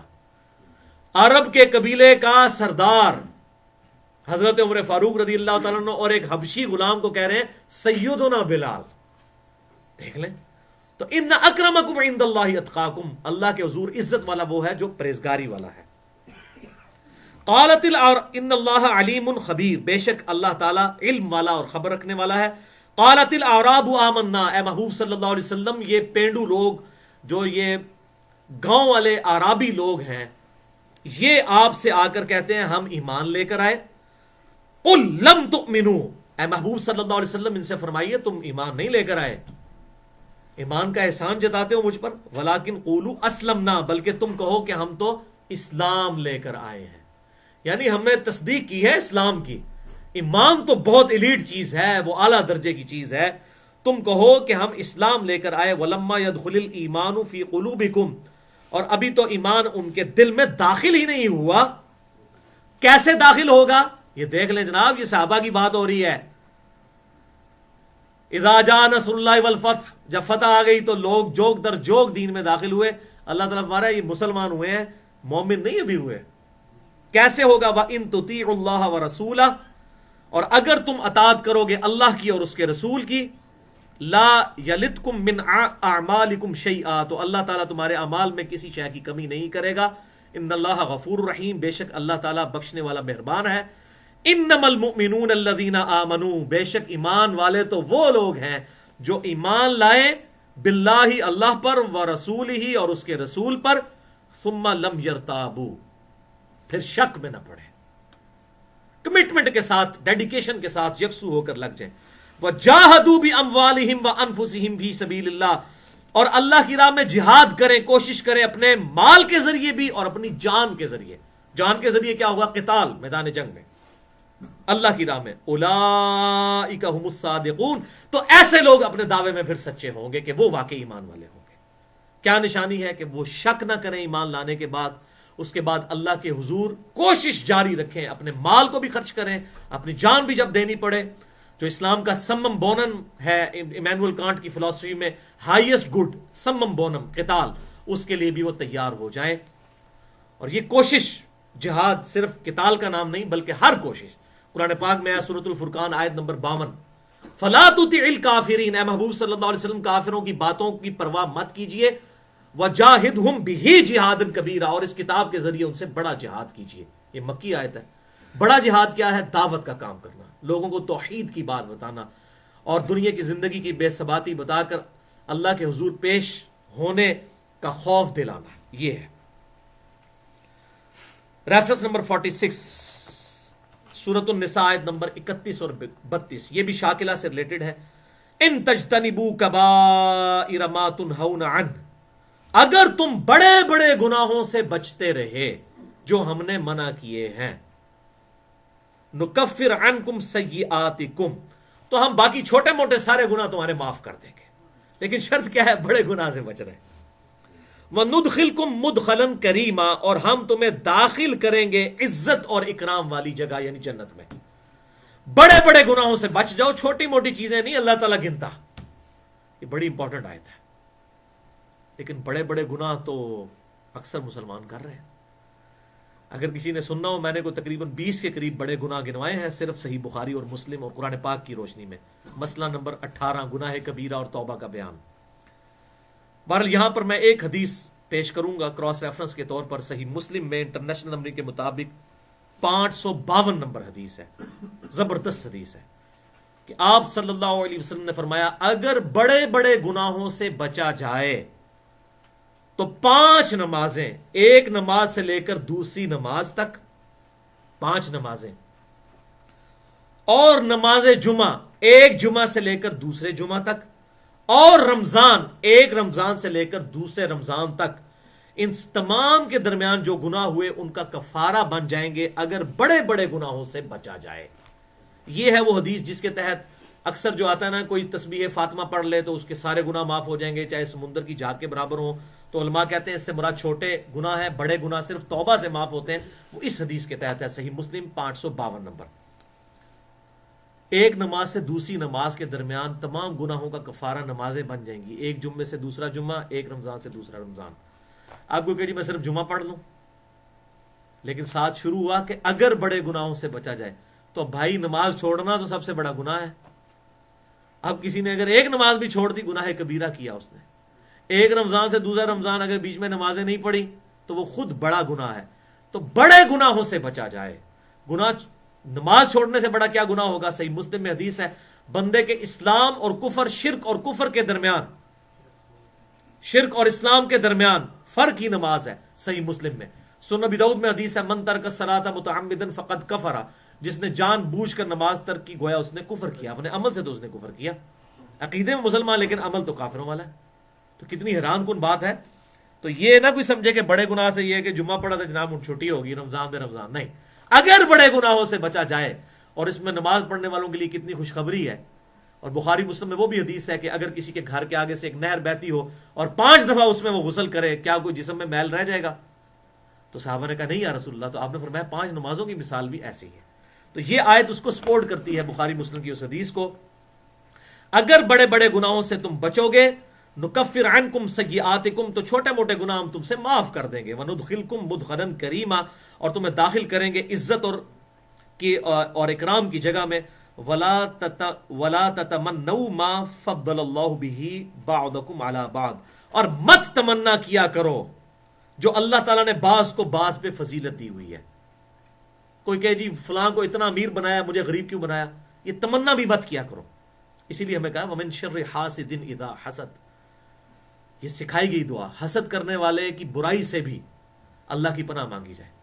یہ نہیں ہے کہ حسد کرنے سے کسی کا بیڑا غرق ہو جاتا ہے، وہ اپنا نقصان کرتا ہے، لیکن اس طرح برائی سے کہ حسد میں اس درجے نہ چلا جائے کہ وہ انسان کو کوئی فزیکل نقصان پہنچا دے. تو اللہ تعالیٰ ہمارے مت تمنا کیا کرو جو اللہ تعالیٰ نے کسی کو حالات دیے ہیں، کسی کو امیر بنایا، کسی کو غریب. کوئی بہت بدصورت ہے وہ کہ جی مجھے خوبصورت کیوں نہیں بنایا، اب اس ٹینشن میں وہ پوری زندگی گزار دے. اب کوئی عورت اس ٹینشن میں زندگی گزار دے کہ مجھے اللہ نے عورت کیوں بنایا، مرد کیوں نہیں بنایا. تو یہ زبردست آیت ہے سورۃ النساء، اور یہ آیت بھی سورۃ النساء میں آئی ہے. ٹھیک ہے جی، سورۃ النساء 31 اور 32. مت تمنا کیا کرو جو اللہ نے کسی کو فضیلت دی ہے کسی پر. للرجال نصیب مما اکتسبوا، مردوں کے لیے وہ حصہ ہے جو وہ خود کمائیں گے. مرد اگر اچھے کام کریں گے تو ان کے لیے اچھا ہے. وللنساء نصیب مما اکتسبن، اور عورتوں کے لیے ہے جو وہ کمائیں گی. اب اگر ایک مرد ہے اور اس نے اعمال اچھے نہیں کیے تو مرد ہونے کی وجہ سے اس کی جان تو نہیں چھوٹ جائے گی. ٹھیک ہے. اب کتنی دنیا میں عورتیں ہیں جو مردوں سے بہتر ہیں. اب کوئی دیکھے سیدہ مریم اور فرعون کی بیوی سیدہ آسیہ اور نبی صلی اللہ علیہ وسلم کی زوجہ حضرت عائشہ اور آپ کی بیٹی فاطمہ جو جنتی عورتوں کے سردار ہیں. یہ عورتیں ہیں, کروڑوں مرد ان پر رشک کریں, ان کو شاکرہ تو عورت والا دیا گیا, اللہ تعالیٰ نے انہوں نے جو ہے وہ اللہ کو رسپانس کیا, مقام حاصل کر لیا. تو جو کوئی اس ٹینشن میں نہ پڑ جائے مجھے مرد کیوں بنایا, مجھے عورت کیوں نہیں بنایا, تو یہ اللہ تعالیٰ فرما رہا ہے مرد کوشش کرے گا اس کے لیے وہ ہے, عورت جو کوشش کرے گی اس کے لیے ہے. وَاسْأَلُ اللَّهَ مِنْ فَضْلِهِ, سب کے سب اللہ سے اس کا فضل مانگا کرو, بس دعا کرو, کوشش کرو. ان اللہ کان بکل شیء علیما, بے شک اللہ تعالیٰ ہر شے کو اپنے علم سے احاطہ کیے ہوئے ہے. اپنے شاکلہ کے مطابق عمل کرتے چلے جاؤ, کوشش کرتے چلے جاؤ, اللہ تعالیٰ کوشش قبول کرنے والا ہے انشاءاللہ. اس حوالے سے 2 حدیثیں کراس ریفرنس کے طور پر میں بیان کروں. پہلی حدیث صحیح مسلم سے 6774, سیدنا ابو ہریرہ رضی اللہ تعالیٰ عنہ سے مشہور حدیث ہے جو کتاب القدر چیپٹر, تقدیر کے چیپٹر میں آخری حدیث ہے صحیح مسلم میں. 51 حدیثیں ہیں اور 51 نمبر حدیث صحیح مسلم میں کتاب القدر چیپٹر میں یہی ہے, اور بخاری میں 26 حدیثیں ہیں تقدیر میں. لیکن یہ آخری حدیث جو کتاب القدر چیپٹر کی ہے یہ ایشو کو بالکل کنکلوڈ کرتی ہے. ہر لیکچر میں نے بیان کی, یہاں بھی بیان کرتا ہوں. حضرت ابو ہریرہ رضی اللہ تعالیٰ عنہ کہتے ہیں نبی صلی اللہ علیہ وسلم نے فرمایا اللہ تعالیٰ کو قوی مومن ضعیف مومن سے بڑھ کر محبوب ہے. ظاہر ہے جو مال و دولت کے اعتبار سے یا صحت کے اعتبار سے قوی ہوگا وہی دین کا کام بھی کرے گا, لیکن سب میں خیر ہے.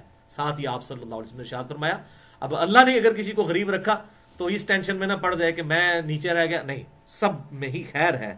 پھر آپ صلی اللہ علیہ وسلم نے فرمایا احرص علی ما ينفعک, اے ابو ہریرہ ہر اس شے کے حصول کے لیے پوری کوشش کر جو تجھے نفع دے, چاہے دنیاوی یا دینی. کوشش کرنی ہے, یہ نہیں کہ ہاتھ میں ہاتھ دھر کے بیٹھ جانا ہے, کوشش ضرور کرنی ہے. دولت کمانا کوئی برا نہیں ہے, مال جمع کرنا کوئی برا نہیں اگر کوئی زکوٰۃ دیتا ہے.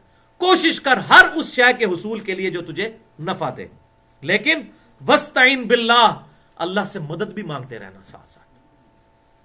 ولا تعجز, اور دیکھنا سستی نہ کرنا, کاہلی نہ کرنا. یہ نہیں پورا سال پڑھے کوئی نہیں اور آخر میں دعا کی اللہ پاس ہو جاؤں, انشاءاللہ ضرور فیل ہوں گے, کیونکہ یہ تو کہا ہی نہیں گیا. بسم اللہ پڑھ کے بجلی کی ساکٹ میں 2 انگلیاں ڈالیں انشاءاللہ ضرور کرنٹ لگے گی.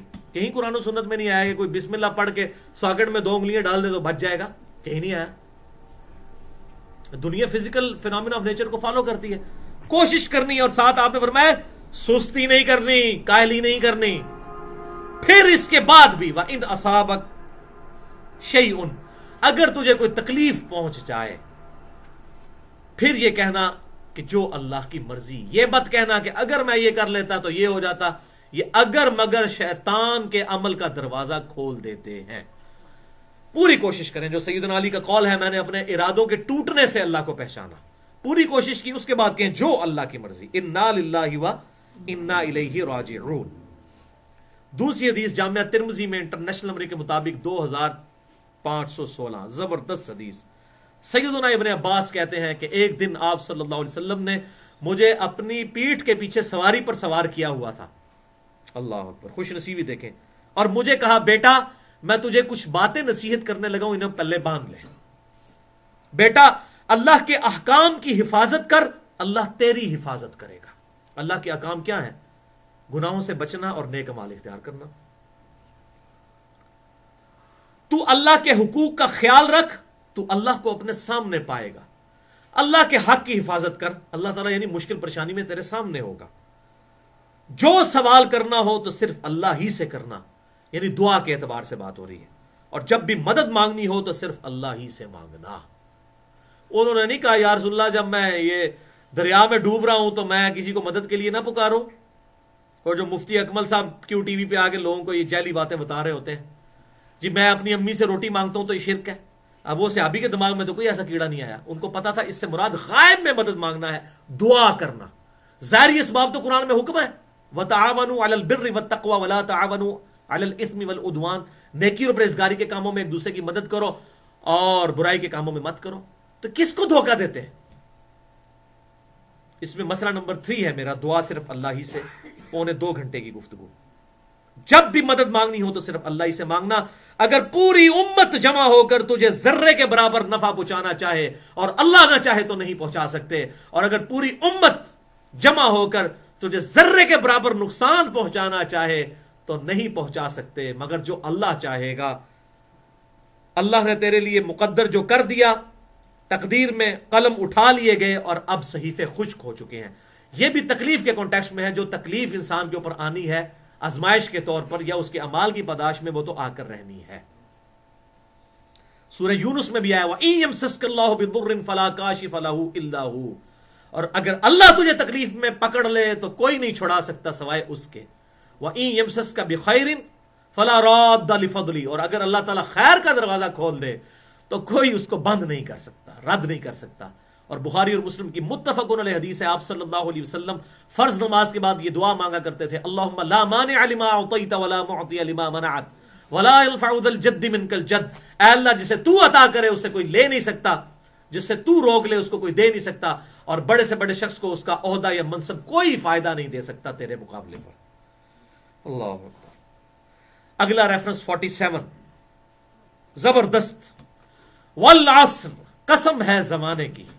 اب یہ قسم کی حکمت کیا ہے وہ مسئلہ نمبر 68 دیکھ لیں، یہاں پر میں بتا دوں تو کیا حکمت، ایک حکمت صرف، ان الانسان لفی خسر، بے شک انسانیت ایز اے ہول ہیومینٹی خسارے میں ہے، سارے انسان برباد ہو گئے سوائے چند لوگوں کے، الا الذین آمنوا، سوائے وہ لوگ جو ایمان لے آئے، اور صرف ایمان نہیں، وعملوا الصالحات، اور نیک اعمال کیے، اور صرف نیک اعمال نہیں، وتواصوا بالحق، اور حق کی وصیت کی، لوگوں کو بھی حق بات بتائی، اور صرف یہ بات نہیں، چوتھی چیز پھر امپلائڈ ہے، جب نیکی کا کام کریں گے، حق کی بات اٹھائیں گے تو پھینٹی تو لگے گی، وتواصوا بالصبر، اور پھر صبر کی بھی وصیت کریں، کیونکہ امر بالمعروف و نہی عن المنکر کا انجام صبر تو ہوگا۔ یہ 4 شرائط ہیں نجات کی جو سورۃ العصر میں آئی، اس پہ پوری گھنٹوں گفتگو ہو سکتی ہے۔ نمبر 1 ایمان، نمبر 2 نیک اعمال، نمبر 3 حق بات کی وصیت، اور نمبر 4 صبر کی وصیت۔ زمانہ گواہ ہے، قسم ہے زمانے کی، زمانہ گواہ ہے کہ پوری انسانیت گھاٹے میں ہے۔ کیوں؟ یہ وقت ہی، زمانہ ہی ہے جس نے یہ سارا منظر دیکھا ہے۔ زمانے نے دیکھا کہ نوح علیہ السلام کے مقابلے پر سب لوگ برباد کر دیے گئے سوائے 78 لوگوں کے۔ زمانہ تو وہی ہے نا، سورج تو وہی ہے نا۔ پھر زمانے نے دیکھا لوط علیہ السلام کی 2 بیٹیاں جو ایمان لے کر آئیں وہی بچی، باقی پوری قوم لوط تباہ ہوئی۔ زمانے نے وہ وقت بھی دیکھا فرعونی ڈبوئے گئے اور موسیٰ علیہ السلام کے ساتھی بچائے گئے۔ زمانہ یہ صدیوں سے منظر دیکھتا آ رہا ہے، 10,000 سالہ انسانی تاریخ گواہ ہے اس بات پہ کہ زیادہ تر لوگ تو ہے ہی خسارے میں، الا الذین آمنوا وعملوا الصالحات وتواصوا بالحق وتواصوا بالصبر۔ آخری پیج پہ آ جائیں، میرا تو آخری، آپ کا تو پہلے ہی آ چکا ہوگا۔ 3rd لاسٹ ریفرنس نمبر 48، قیامت کے دن کا ڈراپ سین ہے یہ، drop scene of the day of judgement, drop scene. یہ زبردست آیات ہیں، سورہ الزمر کا آخری رکوع، آیت نمبر 68 سے 75 تک۔ وَنُفِخَ فِي الصُّورِ، اور سور پھونکا جائے گا، جب پہلا سور پھونکا جائے گا، اسرافیل علیہ السلام پھونکیں گے یہ سور، ایک باجا سمجھ لیں، وہ پھونکا جائے گا، فَصَعِقَ مَن فِي السَّمَاوَاتِ وَمَن فِي الْأَرْضِ، تو ہر ایک بے ہوش ہو جائے گا، سب پر موت کی کیفیت طاری ہو جائے گی، جتنے زمینوں میں ہیں اور جو زمین اور آسمانوں میں جتنی بھی مخلوقات ہیں تمام، چاہے وہ فرشتے ہیں، جن ہیں، انسان ہے، اِلَّا مَن شَاءَ اللَّهُ، ہاں مگر جس کو اللہ چاہے۔ اور وہ اشارہ ہمیں بخاری اور مسلم میں مل گیا کہ آپ صلی اللہ علیہ وسلم نے فرمایا کہ موسیٰ علیہ السلام قیامت والے دن سب سے پہلے مجھے ہوش آئے گی جب دوسرا سور پھونکا جائے گا، وہ آگے ذکر آ رہا ہے، تو میں دیکھوں گا موسیٰ علیہ السلام مجھ سے پہلے ہی اللہ کے عرش کا پایا جو ہے وہ تھامے ہوئے کھڑے ہوں گے۔ مجھے نہیں پتا ان پر قیامت کی بے ہوشی طاری نہیں ہوئی یا وہ مجھ سے پہلے اٹھا لیے گئے، اور اس بے ہوشی کے بدلے میں جو دنیا میں انہوں نے اللہ کی تجلی سے ایک دفعہ وہ بے ہوشی دیکھ لی ہے۔ تو تمام کے تمام لوگ بے ہوش ہو جائیں گے، مر جائیں گے. ثم نفخ فیہ اخرى، اس کے بعد پھر دوسرا سور پھونکا جائے گا. فاذا هم قیام ینظرون، تو سب کے سب لوگ کھڑے ہو جائیں گے ایک دوسرے کو ایسے دیکھتے ہوئے. ظاہر ہے جی وہ عجیب منظر ہوگا، خوف کا منظر. سب ایک دوسرے کو یوں دیکھ رہے ہوں گے. اللہ اکبر. واشرقت الارض بنور ربها، اور یہ زمین جگمگا اٹھے گی تیرے رب کے نور سے. ووضع الکتاب، اور میزان عمل کے لیے کتاب، جو انسان کے نامہ اعمال کی کتابیں ہیں وہ رکھ دی جائیں گی. وجیء بالنبیین والشہداء، اور نبیوں کو اور نبیوں کی بہاف پہ دعوت و تبلیغ کرنے والے جو شہید لوگ ہیں ان کو بلایا جائے گا. وقضی بینہم بالحق، اور ان کے درمیان فیصلہ کیا جائے گا انصاف کے ساتھ. وہم لا یظلمون، اور ان پر ظلم نہیں ہوگا. نبیوں کو پھر اس وقت حق دلایا جائے گا کہ آپ کے نہ ماننے والوں نے آپ کے ساتھ جو ظلم کیے آج بدلہ ملے گا. اور صرف نبی نہیں، والشہداء، اور جو بھی اس نبی کی گواہی کے لیے لوگ کھڑے ہوئے قیامت تک کے لیے، جو بھی نبیوں کی دعوت لے کر کھڑا ہوگا ان کی دعوت کو آگے پھیلائے گا وہ بھی. ووفیت کل نفس ما عملت، اور ہر جان کو پورا پورا بدلہ دے دیا جائے گا جو کچھ اس نے عمل کیا ہوگا. یہ بھی جبریہ کا رد. وَهُوَ أَعْلَمُ بِمَا يَفْعَلُونَ، اور اللہ کو خوب علم ہے جو کہ وہ اعمال کرتے ہیں. وَسِيقَ الَّذِينَ كَفَرُوا إِلَىٰ جَهَنَّمَ زُمَرًا، اور دوزخیوں کو ہانکا جائے گا گروہ در گروہ دوزخ کی طرف. وَلِعَوْذُ بِاللَّهِ. اسی کی وجہ سے الزمر ہے، زمر کہتے ہیں گروہ کو، یعنی پارٹیوں کی شکل میں. اور باقی دنیا میں بھی آپ دیکھیں پوری پارٹیاں بنی ہوتی ہیں، پورے گینگ ہوتے ہیں برائی کے. کافروں کو غلام احمد قادیانی بھی شامل ہوگا، لیڈ کر رہا ہوگا، اور پیچھے اس کے وہ سارے گمراہ شامل ہوں گے. فرعون آگے لیڈر ہوگا، پیچھے سارے اس کے شامل ہوں گے. گروہ تر گروہ ہانکا جائے گا کافروں کو دوزخ کی طرف. حتی اذا جاؤوها وفتحت ابوابها، یہاں تک کہ جب وہ دوزخ کے قریب پہنچیں گے تو دوزخ کے دروازے کھولے جائیں گے. آ جاؤ بچو جی. وقال لهم خزنتها الم یاتکم رسل منکم، تو وہ جو دوزخ کا داروغہ ہے، دروازے پہ ڈیوٹی دینے والا، مالک اس کا نام ہے، قرآن پاک میں آیا. وہ کہے گا بھائی کوئی اللہ کا رسول تمہارے پاس نہیں آیا تھا؟ یتلون علیکم آیات ربکم، جو تم پر تمہارے رب کی آیات تلاوت کرتا ہو. وینذرونکم لقاء یومکم ھذا، اور تمہیں ڈراتا ہو کہ آج کے دن تمہیں اللہ سے ملنا ہے. وہ کسی نبی نے، کسی پیغمبر نے تمہیں یہ بات نہیں بتائی تھی، تم یہاں تک کیسے پہنچ گئے؟ اللہ اکبر. قالوا بلا، وہ کہیں گے ہاں کیوں نہیں. ولکن حقت کلمۃ العذاب علی الکافرین، لیکن اس وقت کیا ہونا ہے، اللہ تعالیٰ کے جو کلمہ تھا وہ کافروں کے حق میں سچا ثابت ہو گیا کہ جنہوں نے اللہ اور اس کے رسولوں کو ڈینائی کیا تھا ان پر وہ کلمہ ہو کر رہا. لیکن گئے خود. وہ سورۃ الملک یاد کر لیں. وقالوا لو كنا نسمع ونعقل ما كنا في اصحاب السعير، اگر ہم دنیا میں عقل استعمال کرتے اور بات سن لیتے تو آج دوزخ میں نہ ہوتے. فاعترفوا بذنبهم فسحقا لاصحاب السعير، انہوں نے اپنے اصلی جرم کا اعتراف کر لیا، ان پر پھٹکار ہو دوزخیوں پہ. قیل ادخلوا ابواب جہنم خالدین فیہا، کہا جائے گا دوزخ کے دروازے کھول دو، ہمیشہ اس میں رہیں گے. فبئس مثوى المتکبرین، تو کیا ہی برا ٹھکانہ ہے تکبر کرنے والوں کا. یہ ہے اصل وجہ، تکبر انہوں نے کیا تھا.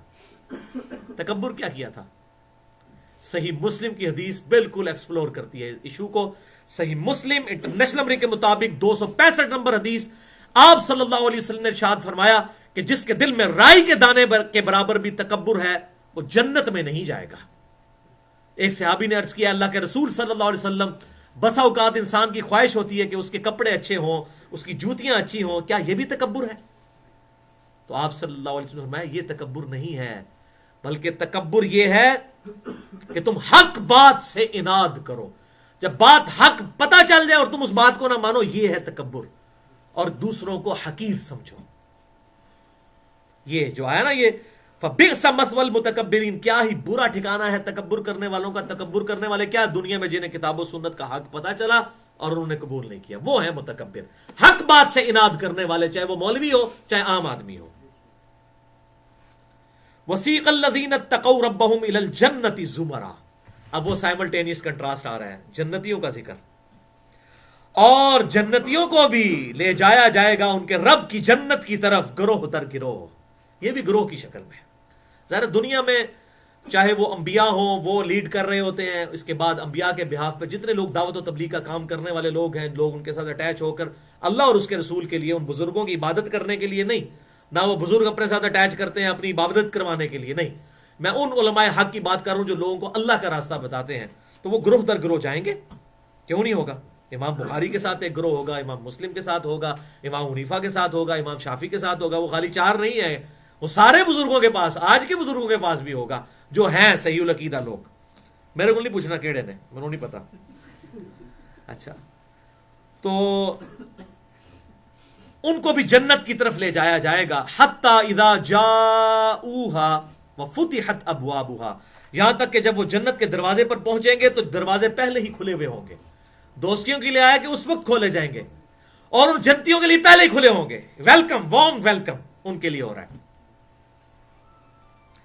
وقال لهم خزنتها, اور وہاں پر اس نے کیا کہا تھا, اس خزانچی نے, دوزخ کے جو دروغے نے, اور تمہارے پاس کوئی نبی نہیں آیا؟ یہاں پر جو ہے دروغہ رضوان جس کا نام ہوگا, وہ کہے گا سلام علیکم, تم پر سلامتی ہو اے جنتیو, طبتم, اور تم کتنے اچھے رہ گئے, کتنے اچھے رہ گئے. فادخلوها خالدین, اب داخل ہو جاؤ اس جنت میں ہمیشہ ہمیشہ رہنے کے لیے. وقالوا الحمد للہ الذی صدقنا وعدہ, اور اس وقت وہ کہیں گے جنتی جب جنت میں داخل ہوں گے, تمام تعریفیں اس اللہ کے لیے ہیں جس نے اپنا وعدہ سچ کر دکھایا. وعدہ کیا؟ نبیوں کے ذریعے وعدہ کیا تھا کہ میرے ماننے والوں کو جنت ملے گی اور نافرمانوں کو دوزخ. آج ہمارا وعدہ پورا ہوا. وَأَوْرَثَنَا الْأَرْضَ نَتَبَوَّأُ مِنَ الْجَنَّةِ, اور اس نے ہمیں وارث بنا دیا اس جنت میں جہاں پر ہم جہاں چاہیں رہیں, حیث نشاء, جہاں پر ہماری مرضی ہو وہاں پر رہیں. فَنِعْمَ أَجْرُ الْعَامِلِينَ, کیا ہی بہتر اجر ہے عمل کرنے والوں کا, دودھ پینے والے مجنوؤں کا نہیں, عمل کرنے والوں کا.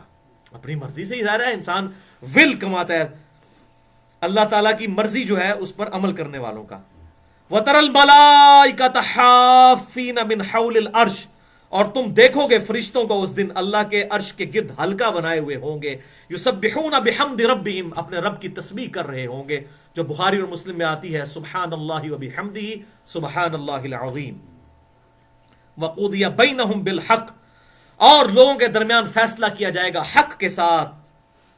وقیل الحمد للہ رب العالمین, اور ہر طرف سے پھر یہی آواز آ رہی ہوگی, ڈراپ سین قیامت کے دن کا, الحمد للہ رب العالمین, الحمد للہ رب العالمین. یعنی یہ مومن کی شان ہے کہ وہ کہے گا اللہ کا شکر ہے, اللہ کا شکر ہے, جبکہ اللہ تبارک و تعالیٰ کہے گا مومن یہ تیرے اعمال ہیں, تیرے اعمال ہیں. وہ قدردان ہے نا. اسی حدیث میں نے انشاءاللہ اینڈ کرنی ہے آج کی گفتگو میں, آپ کو سناؤں گا اینڈ پہ, زبردست. تو اللہ تعالیٰ فرما رہا ہے کہ کیا ہی اچھا اجر ہے. اس وقت پھر سب لوگ کہیں گے الحمدللہ رب العالمین. نیک بندے وہاں پر بھی اللہ کا شکر ادا کریں گے, یا اللہ تیرا شکر ہے تو نے پہنچا دیا. ریفرنس نمبر 49, سیکنڈ لاسٹ, سورۃ الاعراف آیت نمبر 43.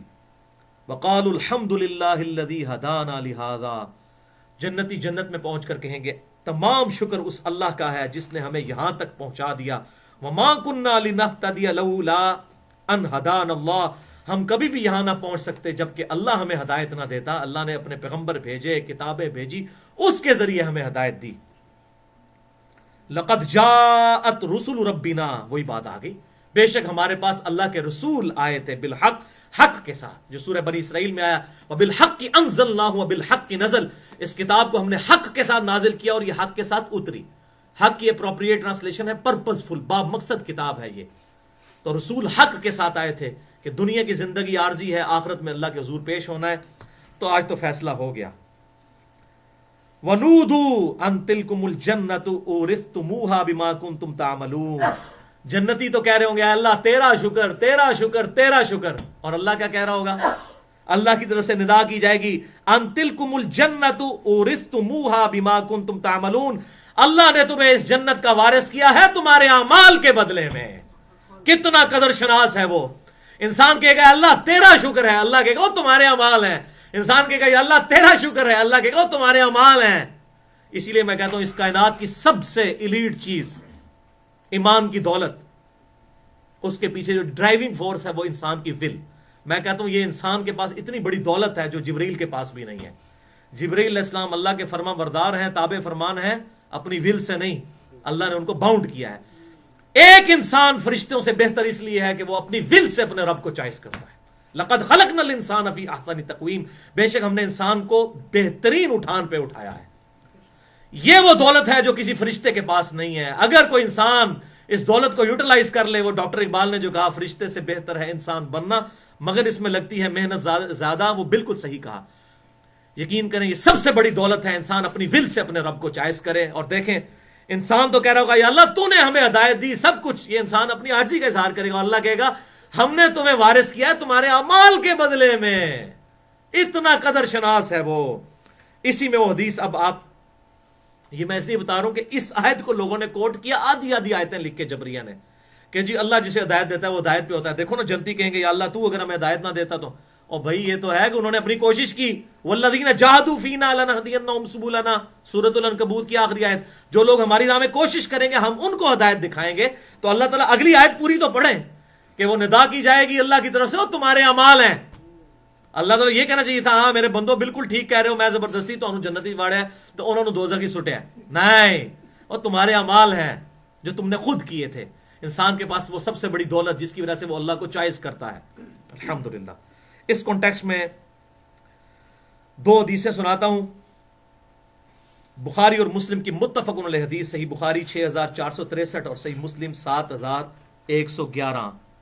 زبردست حدیث. آپ صلی اللہ علیہ وسلم نے فرمایا کوئی شخص بھی محض اپنے اعمال کی بنیاد پہ جنت میں داخل نہیں ہو سکتا جب تک کہ اللہ کی رحمت شامل حال نہ ہو. ایک صحابی نے عرض کیا اللہ کے رسول کیا آپ بھی؟ بڑی جرت ہے. آپ نے فرمایا ہاں میں بھی، جب تک میرے رب کی رحمت مجھے ڈھانپ نہ لے میں بھی محض اپنے اعمال کی بنیاد پہ جنت میں داخل نہیں ہو سکتا. اس سے یہ بات پتہ چلی اعمال اور رحمت دونوں ساتھ ساتھ ہیں. یہ مطلب نہیں کہ خالی رحمت یا خالی اعمال. یہ آیات کو بھی سمجھیں کہ جو اس میں آیا کہ اللہ کی رحمت ہوئی، مراد یہ اعمال کے بعد رحمت. کیوں؟ انسان کوئی بھی پرفیکٹ اعمال نہیں کر سکتا. انسان کی جو کمزوری کی کمپنسیشن ہے وہ اللہ کی رحمت اور آپ صلی اللہ علیہ وسلم کی شفاعت سے ہوگی. اس کو دنیا میں سمجھیں. جو کسان بیج بوتا ہے اسی پہ جب وہ بو لیتا ہے تو جب اس پہ رحمت کی بارش ہوتی ہے تو اسی زمین میں سے ہی فصل نکلتی ہے نا. کہ اگر بیج ہی نہ بویا ہو تو رحمت کی بارش فصل نکالے گی؟ دسو ہاں. تو پاگل کسان بھی ہوئے نا وہ بھی نہیں گل مننے گا. پاگل کو بھی پتا ہے ناک کے راستے نہیں کھانا، منہ کے راستے کھانا ہے. ٹھیک ہے نا. پاگل بھی تو روٹی کھاتا ہے تبھی تو زندہ ہے دنیا میں. پاگل اپنی انسٹنکٹ میں ہے نا، اپنی جبلت میں ہے نا. تو اب دنیا میں اگر کسان وہ اسی طریقے سے ہم بھی نیک امال بوتے ہیں، اللہ کی رحمت کی بارش ہوتی ہے اور قیامت والے دن یہ فصل ہمیں ملے گی. رحمت کی ضرورت اس لیے ہے کیونکہ اکثر شیطان وسعت راجا جی نیک امال ہی کرنے پھر اللہ کی رحمت کی ضرورت ہے. ہمارے امال پرفیکٹ نہیں ہوتے اور رحمت اسے پرفیکٹ کرتی ہے، اس کی کمزوری کو دور کرتی ہے. اور سورہ فاطر میں آیا کہ اگر ہم لوگوں کو ان کے اعمال پر پکڑنا شروع کریں تو زمین پر کوئی چلنے پھرنے والا سلامت نہ چھوڑے. نماز چھوڑی تھی اسی وقت جسم کے اوپر فالج گرتا اور انسان چلنے کے قابل نہ رہتا. اگر دنیا میں اللہ تعالیٰ پکڑ کرتا ہے اللہ تعالیٰ انسان کو ڈھیل دیتا ہے. اور سورہ سجدہ میں ہم دنیا کی زندگی میں تکلیف دیتے ہیں، شاید ہماری طرف یہ پلٹ آئے. تکلیف میں اللہ یاد آتا ہے. دوسری حدیث صحیح مسلم 6543. آپ صلی اللہ علیہ وسلم فرمایا اللہ تعالیٰ تمہاری شکلوں اور مال کو نہیں دیکھتا، دلوں اور اعمال کو دیکھتا ہے. اور ہم دیکھتے ہی شکل اور مال ہیں. کتنے نورانی چہرے والے بزرگ، اتنے ہی وڈا گستاخ، اتنا ہی وڈا مشرک. شکلوں سے دھوکہ کھاتے ہیں نا. ٹھیک ہے نا. وہ آپ یہودیوں کو دیکھیں وہ بڑے بڑے خوبصورت ہیں. تو ہم دیکھتے یہ دو چیزیں ہیں، شکلیں اور مال. اسی لیے میں یہ بات کہتا ہوں کہ ہم اپنی شکلوں، داڑھیوں، پگڑیوں اور تسبیحوں سے پبلک کو اچھا خاصا دھوکہ دے سکتے ہیں اور دے رہے ہیں، اللہ کو نہیں دے سکتے. اللہ تعالیٰ تمہاری شکلوں اور مال کو نہیں دیکھتا، دلوں اور اعمال کو دیکھتا ہے. اندر نیت تھی کہ نہیں. انما الاعمال بالنیات جو بخاری کی پہلی حدیث ہے، مسلم میں بھی موجود ہے. یہ چیز ہے جو اندر کی کسی کی ول کیا اس کی نیت تھی اس پر قبول ہوگا. اور اعمال کو دیکھتا ہے. خالی ہولی دودھ پینے والے مجنون نہیں، اعمال کو، اعمال بھی کرنے ہیں. نماز بھی پڑھنی ہے، حلال کرنا ہے، حرام سے بچنا ہے، وہ ساری چیزیں شریعت. ادخلوا فی السلم کافہ، اسلام میں پورے کے پورے داخل ہو جاؤ. بھائیو اتنی کڑوی باتوں کے بعد اب آخری آیت، کسی کے ذہن میں اگر یہ وسوسہ آئے کہ اللہ نے کس مصیبت میں ڈال دیا، نہ وہ پیدا کرتا اور نہ ہمیں اس تکلیف سے گزرنا پڑتا، یہ اس کے لیے آیت ڈالی ہے۔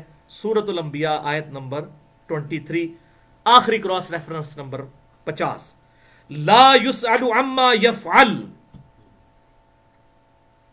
اللہ سے کوئی نہیں پوچھ سکتا کہ اس نے یہ کیوں کیا، وَهُمْ يُسْأَلُونَ، اور اللہ کے علاوہ ہر ایک سے پوچھا جائے گا، وہ ہر ایک کو پوچھ سکتا ہے، اس کو کوئی نہیں پوچھ سکتا۔ یہ ہے اصل بات، یہ ہے تقدیر کے مسئلے کو کنکلوڈ کرنے والی بات کہ یہ سارے کا سارا نظام اس نے کیوں بنایا۔ اس سوچ میں انسان نے پڑھنا ہی نہیں ہے، اس کو تو آپ 3 طلاقیں دے کے 4 تکبیریں پڑھ کے دفنا دیں، اس خیال کو اور اس وسوسے کو۔ یہ جو کچھ ہے پریکٹیکلی موجود ہے۔ اب وہ آخری حدیث جس پہ میں نے کنکلوژن کرنی تھی وہ میں سناتا ہوں آپ کو لفظ بہ لفظ ایمان تازہ کرنے کے لیے۔ صحیح مسلم انٹرنیشنل نمبر کے مطابق 6572، مشکات میں بھی حدیث موجود ہے انٹرنیشنل نمبر کے مطابق 2326، حدیث قدسی ہے۔ حدیث قدسی وہ ہوتی ہے کہ کلام آپ صلی اللہ علیہ وسلم کی زبان مبارک سے نکلے اور فرمان اللہ کا ہو، اسے کہتے ہیں حدیث قدسی۔ صحیح مسلم کی زبردست حدیث قدسی ہے اور ایمان تازہ کرنے والی، الحمدللہ۔ 10 باتیں اس میں ارشاد فرمائی آپ صلی اللہ علیہ وسلم نے اللہ کے ریفرنس سے، ذرا یہ سنتے جائیں، رکت انگیز حدیث ہے۔ حضرت ابو ذر غفاری رضی اللہ تعالیٰ عنہ کہتے ہیں کہ آپ صلی اللہ علیہ وسلم نے اللہ تعالیٰ کا یہ فرمان ارشاد فرمایا، حدیث قدسی۔ راوی کون؟ آپ صلی اللہ علیہ وسلم۔ کل 10 باتیں ہیں۔ نمبر 1، اللہ تعالیٰ فرماتا ہے، اے میرے بندو، میں نے اپنی ذات کے اوپر ظلم کرنا حرام قرار دیا ہے اور اسے تمہارے درمیان بھی حرام قرار دیتا ہوں، لہذا تم بھی ایک دوسرے پر ظلم نہ کرو۔ ظلم نہیں کرنا، اللہ نے کسی پہ ظلم نہیں کیا، کسی کو مرد بنا کے، عورت بنا کے، غریب بنا کے، امیر بنا کے، یہ صرف آزمائش ہے۔ نمبر 2، اے میرے بندو، تم سب کے سب گمراہ ہو سوائے اس کے جسے میں ہدایت عطا کروں، تو مجھ سے ہی ہدایت طلب کرو، میں تمہیں ہدایت عطا کروں گا۔ تو دعا کا کنسیپٹ تو ختم ہی ہو جائے اگر کوئی کہے کہ جو کچھ تقدیر میں لکھا ہے وہی ہونا ہے۔ ہدایت مجھ سے مانگو، اور ہم مانگتے ہیں، ہدایت پہ ہونے کے باوجود کہتے ہیں ہر نماز میں اہدنا الصراط المستقیم صراط الذین انعمت علیہم غیر المغضوب علیہم ولا الضالین آمین۔ یہ تو دعا مانگنی ہے آپ نے، ہدایت مجھ سے ہر وقت مانگتے رہو۔ نمبر 3، اے میرے بندو، تم سب کے سب بھوکے ہو سوائے اس کے جسے میں کھانا کھلاؤں، تم مجھ سے ہی کھانا طلب کرو، میں تمہیں کھلاؤں گا۔ اب اس کا مطلب کیا ہے کہ گھر بیٹھ کے کوئی اللہ مجھے کھانا نازل کر دے اوپر سے؟ نہیں، کوشش کرنی ہوگی۔ تو اسی طریقے سے جو پہلی بات گزری کہ ہدایت مجھ سے مانگو، تو ادھر بھی کوشش کرنی ہوگی۔ یہ تو نہیں کہ اللہ نے زبردستی ہدایت دینی ہے، زبردستی گمراہ کرنا ہے، ورنہ تو یا تو اللہ نے ہمارے منہ میں روٹی ڈالے، ایسا بھی نہیں ہوگا۔ کوشش شرط ہے، فزیکل فینومینا آف نیچر اس کو فالو کرنا ہے، دنیا فزیکل لاز کے ساتھ جڑی ہوئی ہے، کوشش شرط ہے۔ دعا اللہ ہی سے کرنی ہے۔ نمبر 3،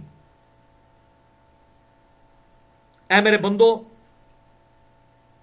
اچھا یہ نمبر 3 تھا، 2 پہلے ہو چکا، 3، اے میرے بندو، تم سب بھوکے ہو سوائے اس کے جسے میں کھانا کھلاؤں، تم مجھ سے ہی کھانا طلب کرو، میں تمہیں کھلاؤں گا۔ نمبر 4، اے میرے بندو، تم سب ننگے ہو سوائے اس کے جسے میں لباس پہناؤں، تو مجھ سے ہی لباس طلب کرو، میں تمہیں لباس پہناؤں گا۔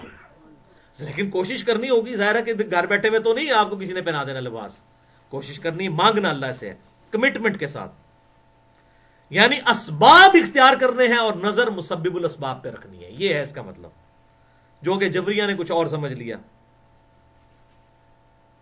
نمبر 5، اے میرے بندو، تم رات دن خطا کرتے رہو، میں تمام گناہوں کو بخشتا رہوں گا، تم مجھ سے مغفرت طلب کرو، میں تمہاری مغفرت کروں گا۔ نمبر 6، اے میرے بندو، تم مجھے نقصان نہیں پہنچا سکتے، تم مجھے کوئی نقصان نہیں دے سکتے، اور تم میرے نفع تک نہیں پہنچ سکتے کہ تم مجھے نفع پہنچا سکو۔ نمبر 7، اے میرے بندو، اگر تمہارے اگلے اور پچھلے تمام انسان، تمام جن، سب کے سب اس پرہیزگار شخص کی طرح ہو جائیں جو تم میں سب سے پرہیزگار ہے، تو میری بادشاہت میں کوئی اضافہ نہیں ہوگا۔ سارے ابو بکر صدیق بن جائیں، اللہ کی شان نہیں بڑھے گی، اس کا بدلہ انسان کو اختیار دیا گیا۔ نمبر 8، اے میرے بندو، اگر تمہارے اگلے پچھلے انسان اور جن تم سب سے زیادہ گناہگار شخص کی مانند ہو جائیں تو میری بادشاہت میں کوئی کمی نہیں آئے گی. سب بن جائیں ابو جہل، مجھے کوئی فرق نہیں پڑے گا. اللہ. نمبر 9، اے میرے بندو، اگر تمہارے اگلے اور پچھلے انسان اور جن سب ایک میدان میں کھڑے ہو جائیں اور مجھ سے مانگنا شروع کر دیں، میں ان میں سے ہر ایک کی خواہش کے مطابق اسے عطا کروں گا، اور میرے خزانے میں اتنی بھی کمی نہیں آئے گی جتنی ایک سوئی کو سمندر میں داخل کرنے سے آتی ہے. سب مانگنا شروع کر دیں، میں دوں گا. دیکھیں millions and trillions of species اور مخلوقات کی اللہ تعالیٰ رزق پورا کر رہا ہے. اور وہ دیکھ لیں، وہ آپ مسئلہ نمبر 103 میں پوٹینشلی اللہ تعالیٰ نے مکمل طور پر رزق اس زمین کے اندر ہی اس تمام مخلوقات کا رکھ دیا ہوا ہے. اللہ اکبر. اور نمبر 10، یہ ہے وہ بات جو تقدیر کے مسئلے کو کنکلوڈ کرے گی. 10ویں بات اس حدیث میں بھی مسئلہ تقدیر سے ریلیٹڈ ہے. اے میرے بندو، یہ تمہارے ہی اعمال ہیں جنہیں میں نے تمہارے لیے محفوظ کیا، اور میں تمہیں ان اعمال کا بدلہ دوں گا. لہذا جو شخص کوئی بہتری پائے تو اللہ کی حمد کرے، اور اگر اس کے برعکس پائے تو اپنی ہی ذات کو ملامت کرے. یہ نہ کہے کہ جو اللہ نے کروایا. یہ ہے وہ بات، یہ ہے جو چیز ایک نیک آدمی کو اڈاپٹ کرنی چاہیے. کوئی نیکی کا کام کرے کہے شکر الحمدللہ، اور اگر برائی کرے تو اپنی ذات کی طرف منسوب کرے، اللہ کی طرف منسوب نہ کرے. اگرچہ پوٹینشلی نیکی اور برائی کی قوت لا حول ولا قوت الا باللہ اللہ ہی نے دی ہوئی ہے، لیکن کہا گیا اگر تم کوئی نیکی کرو تو اللہ کی حمد بیان کرو، اور اس کے برعکس کرو تو پھر اپنی ہی ذات کو ملامت کرو. جس طرح کہ میں نے بیان کیا کہ اگر ایک سٹوڈنٹ فیل ہو جائے محنت نہ کرنے کی وجہ سے تو ٹیچر کو بلیم نہ کرے، اس کے اپنے کرتوت ہی اس کے سامنے آئے. اللہ تعالیٰ سے دعا ہے جو حق بات میں نے کہی اللہ تعالیٰ ہمارے دلوں میں راسخ فرمائے. اگر جس بات میں میرے منہ سے کوئی غلط بات نکل گئی تو اللہ تعالیٰ ہمارے دلوں سے معاف کر دے. ہمیں کتاب و سنت کی تعلیمات پر عمل کر کے دوسرے بھائیوں تک پہنچانے کی توفیق عطا فرمائے. سبحانک اللہم و بحمدک، اشہد ان لا الہ الا انت، استغفرک و اتوب الیک، وما علینا الا البلاغ المبین.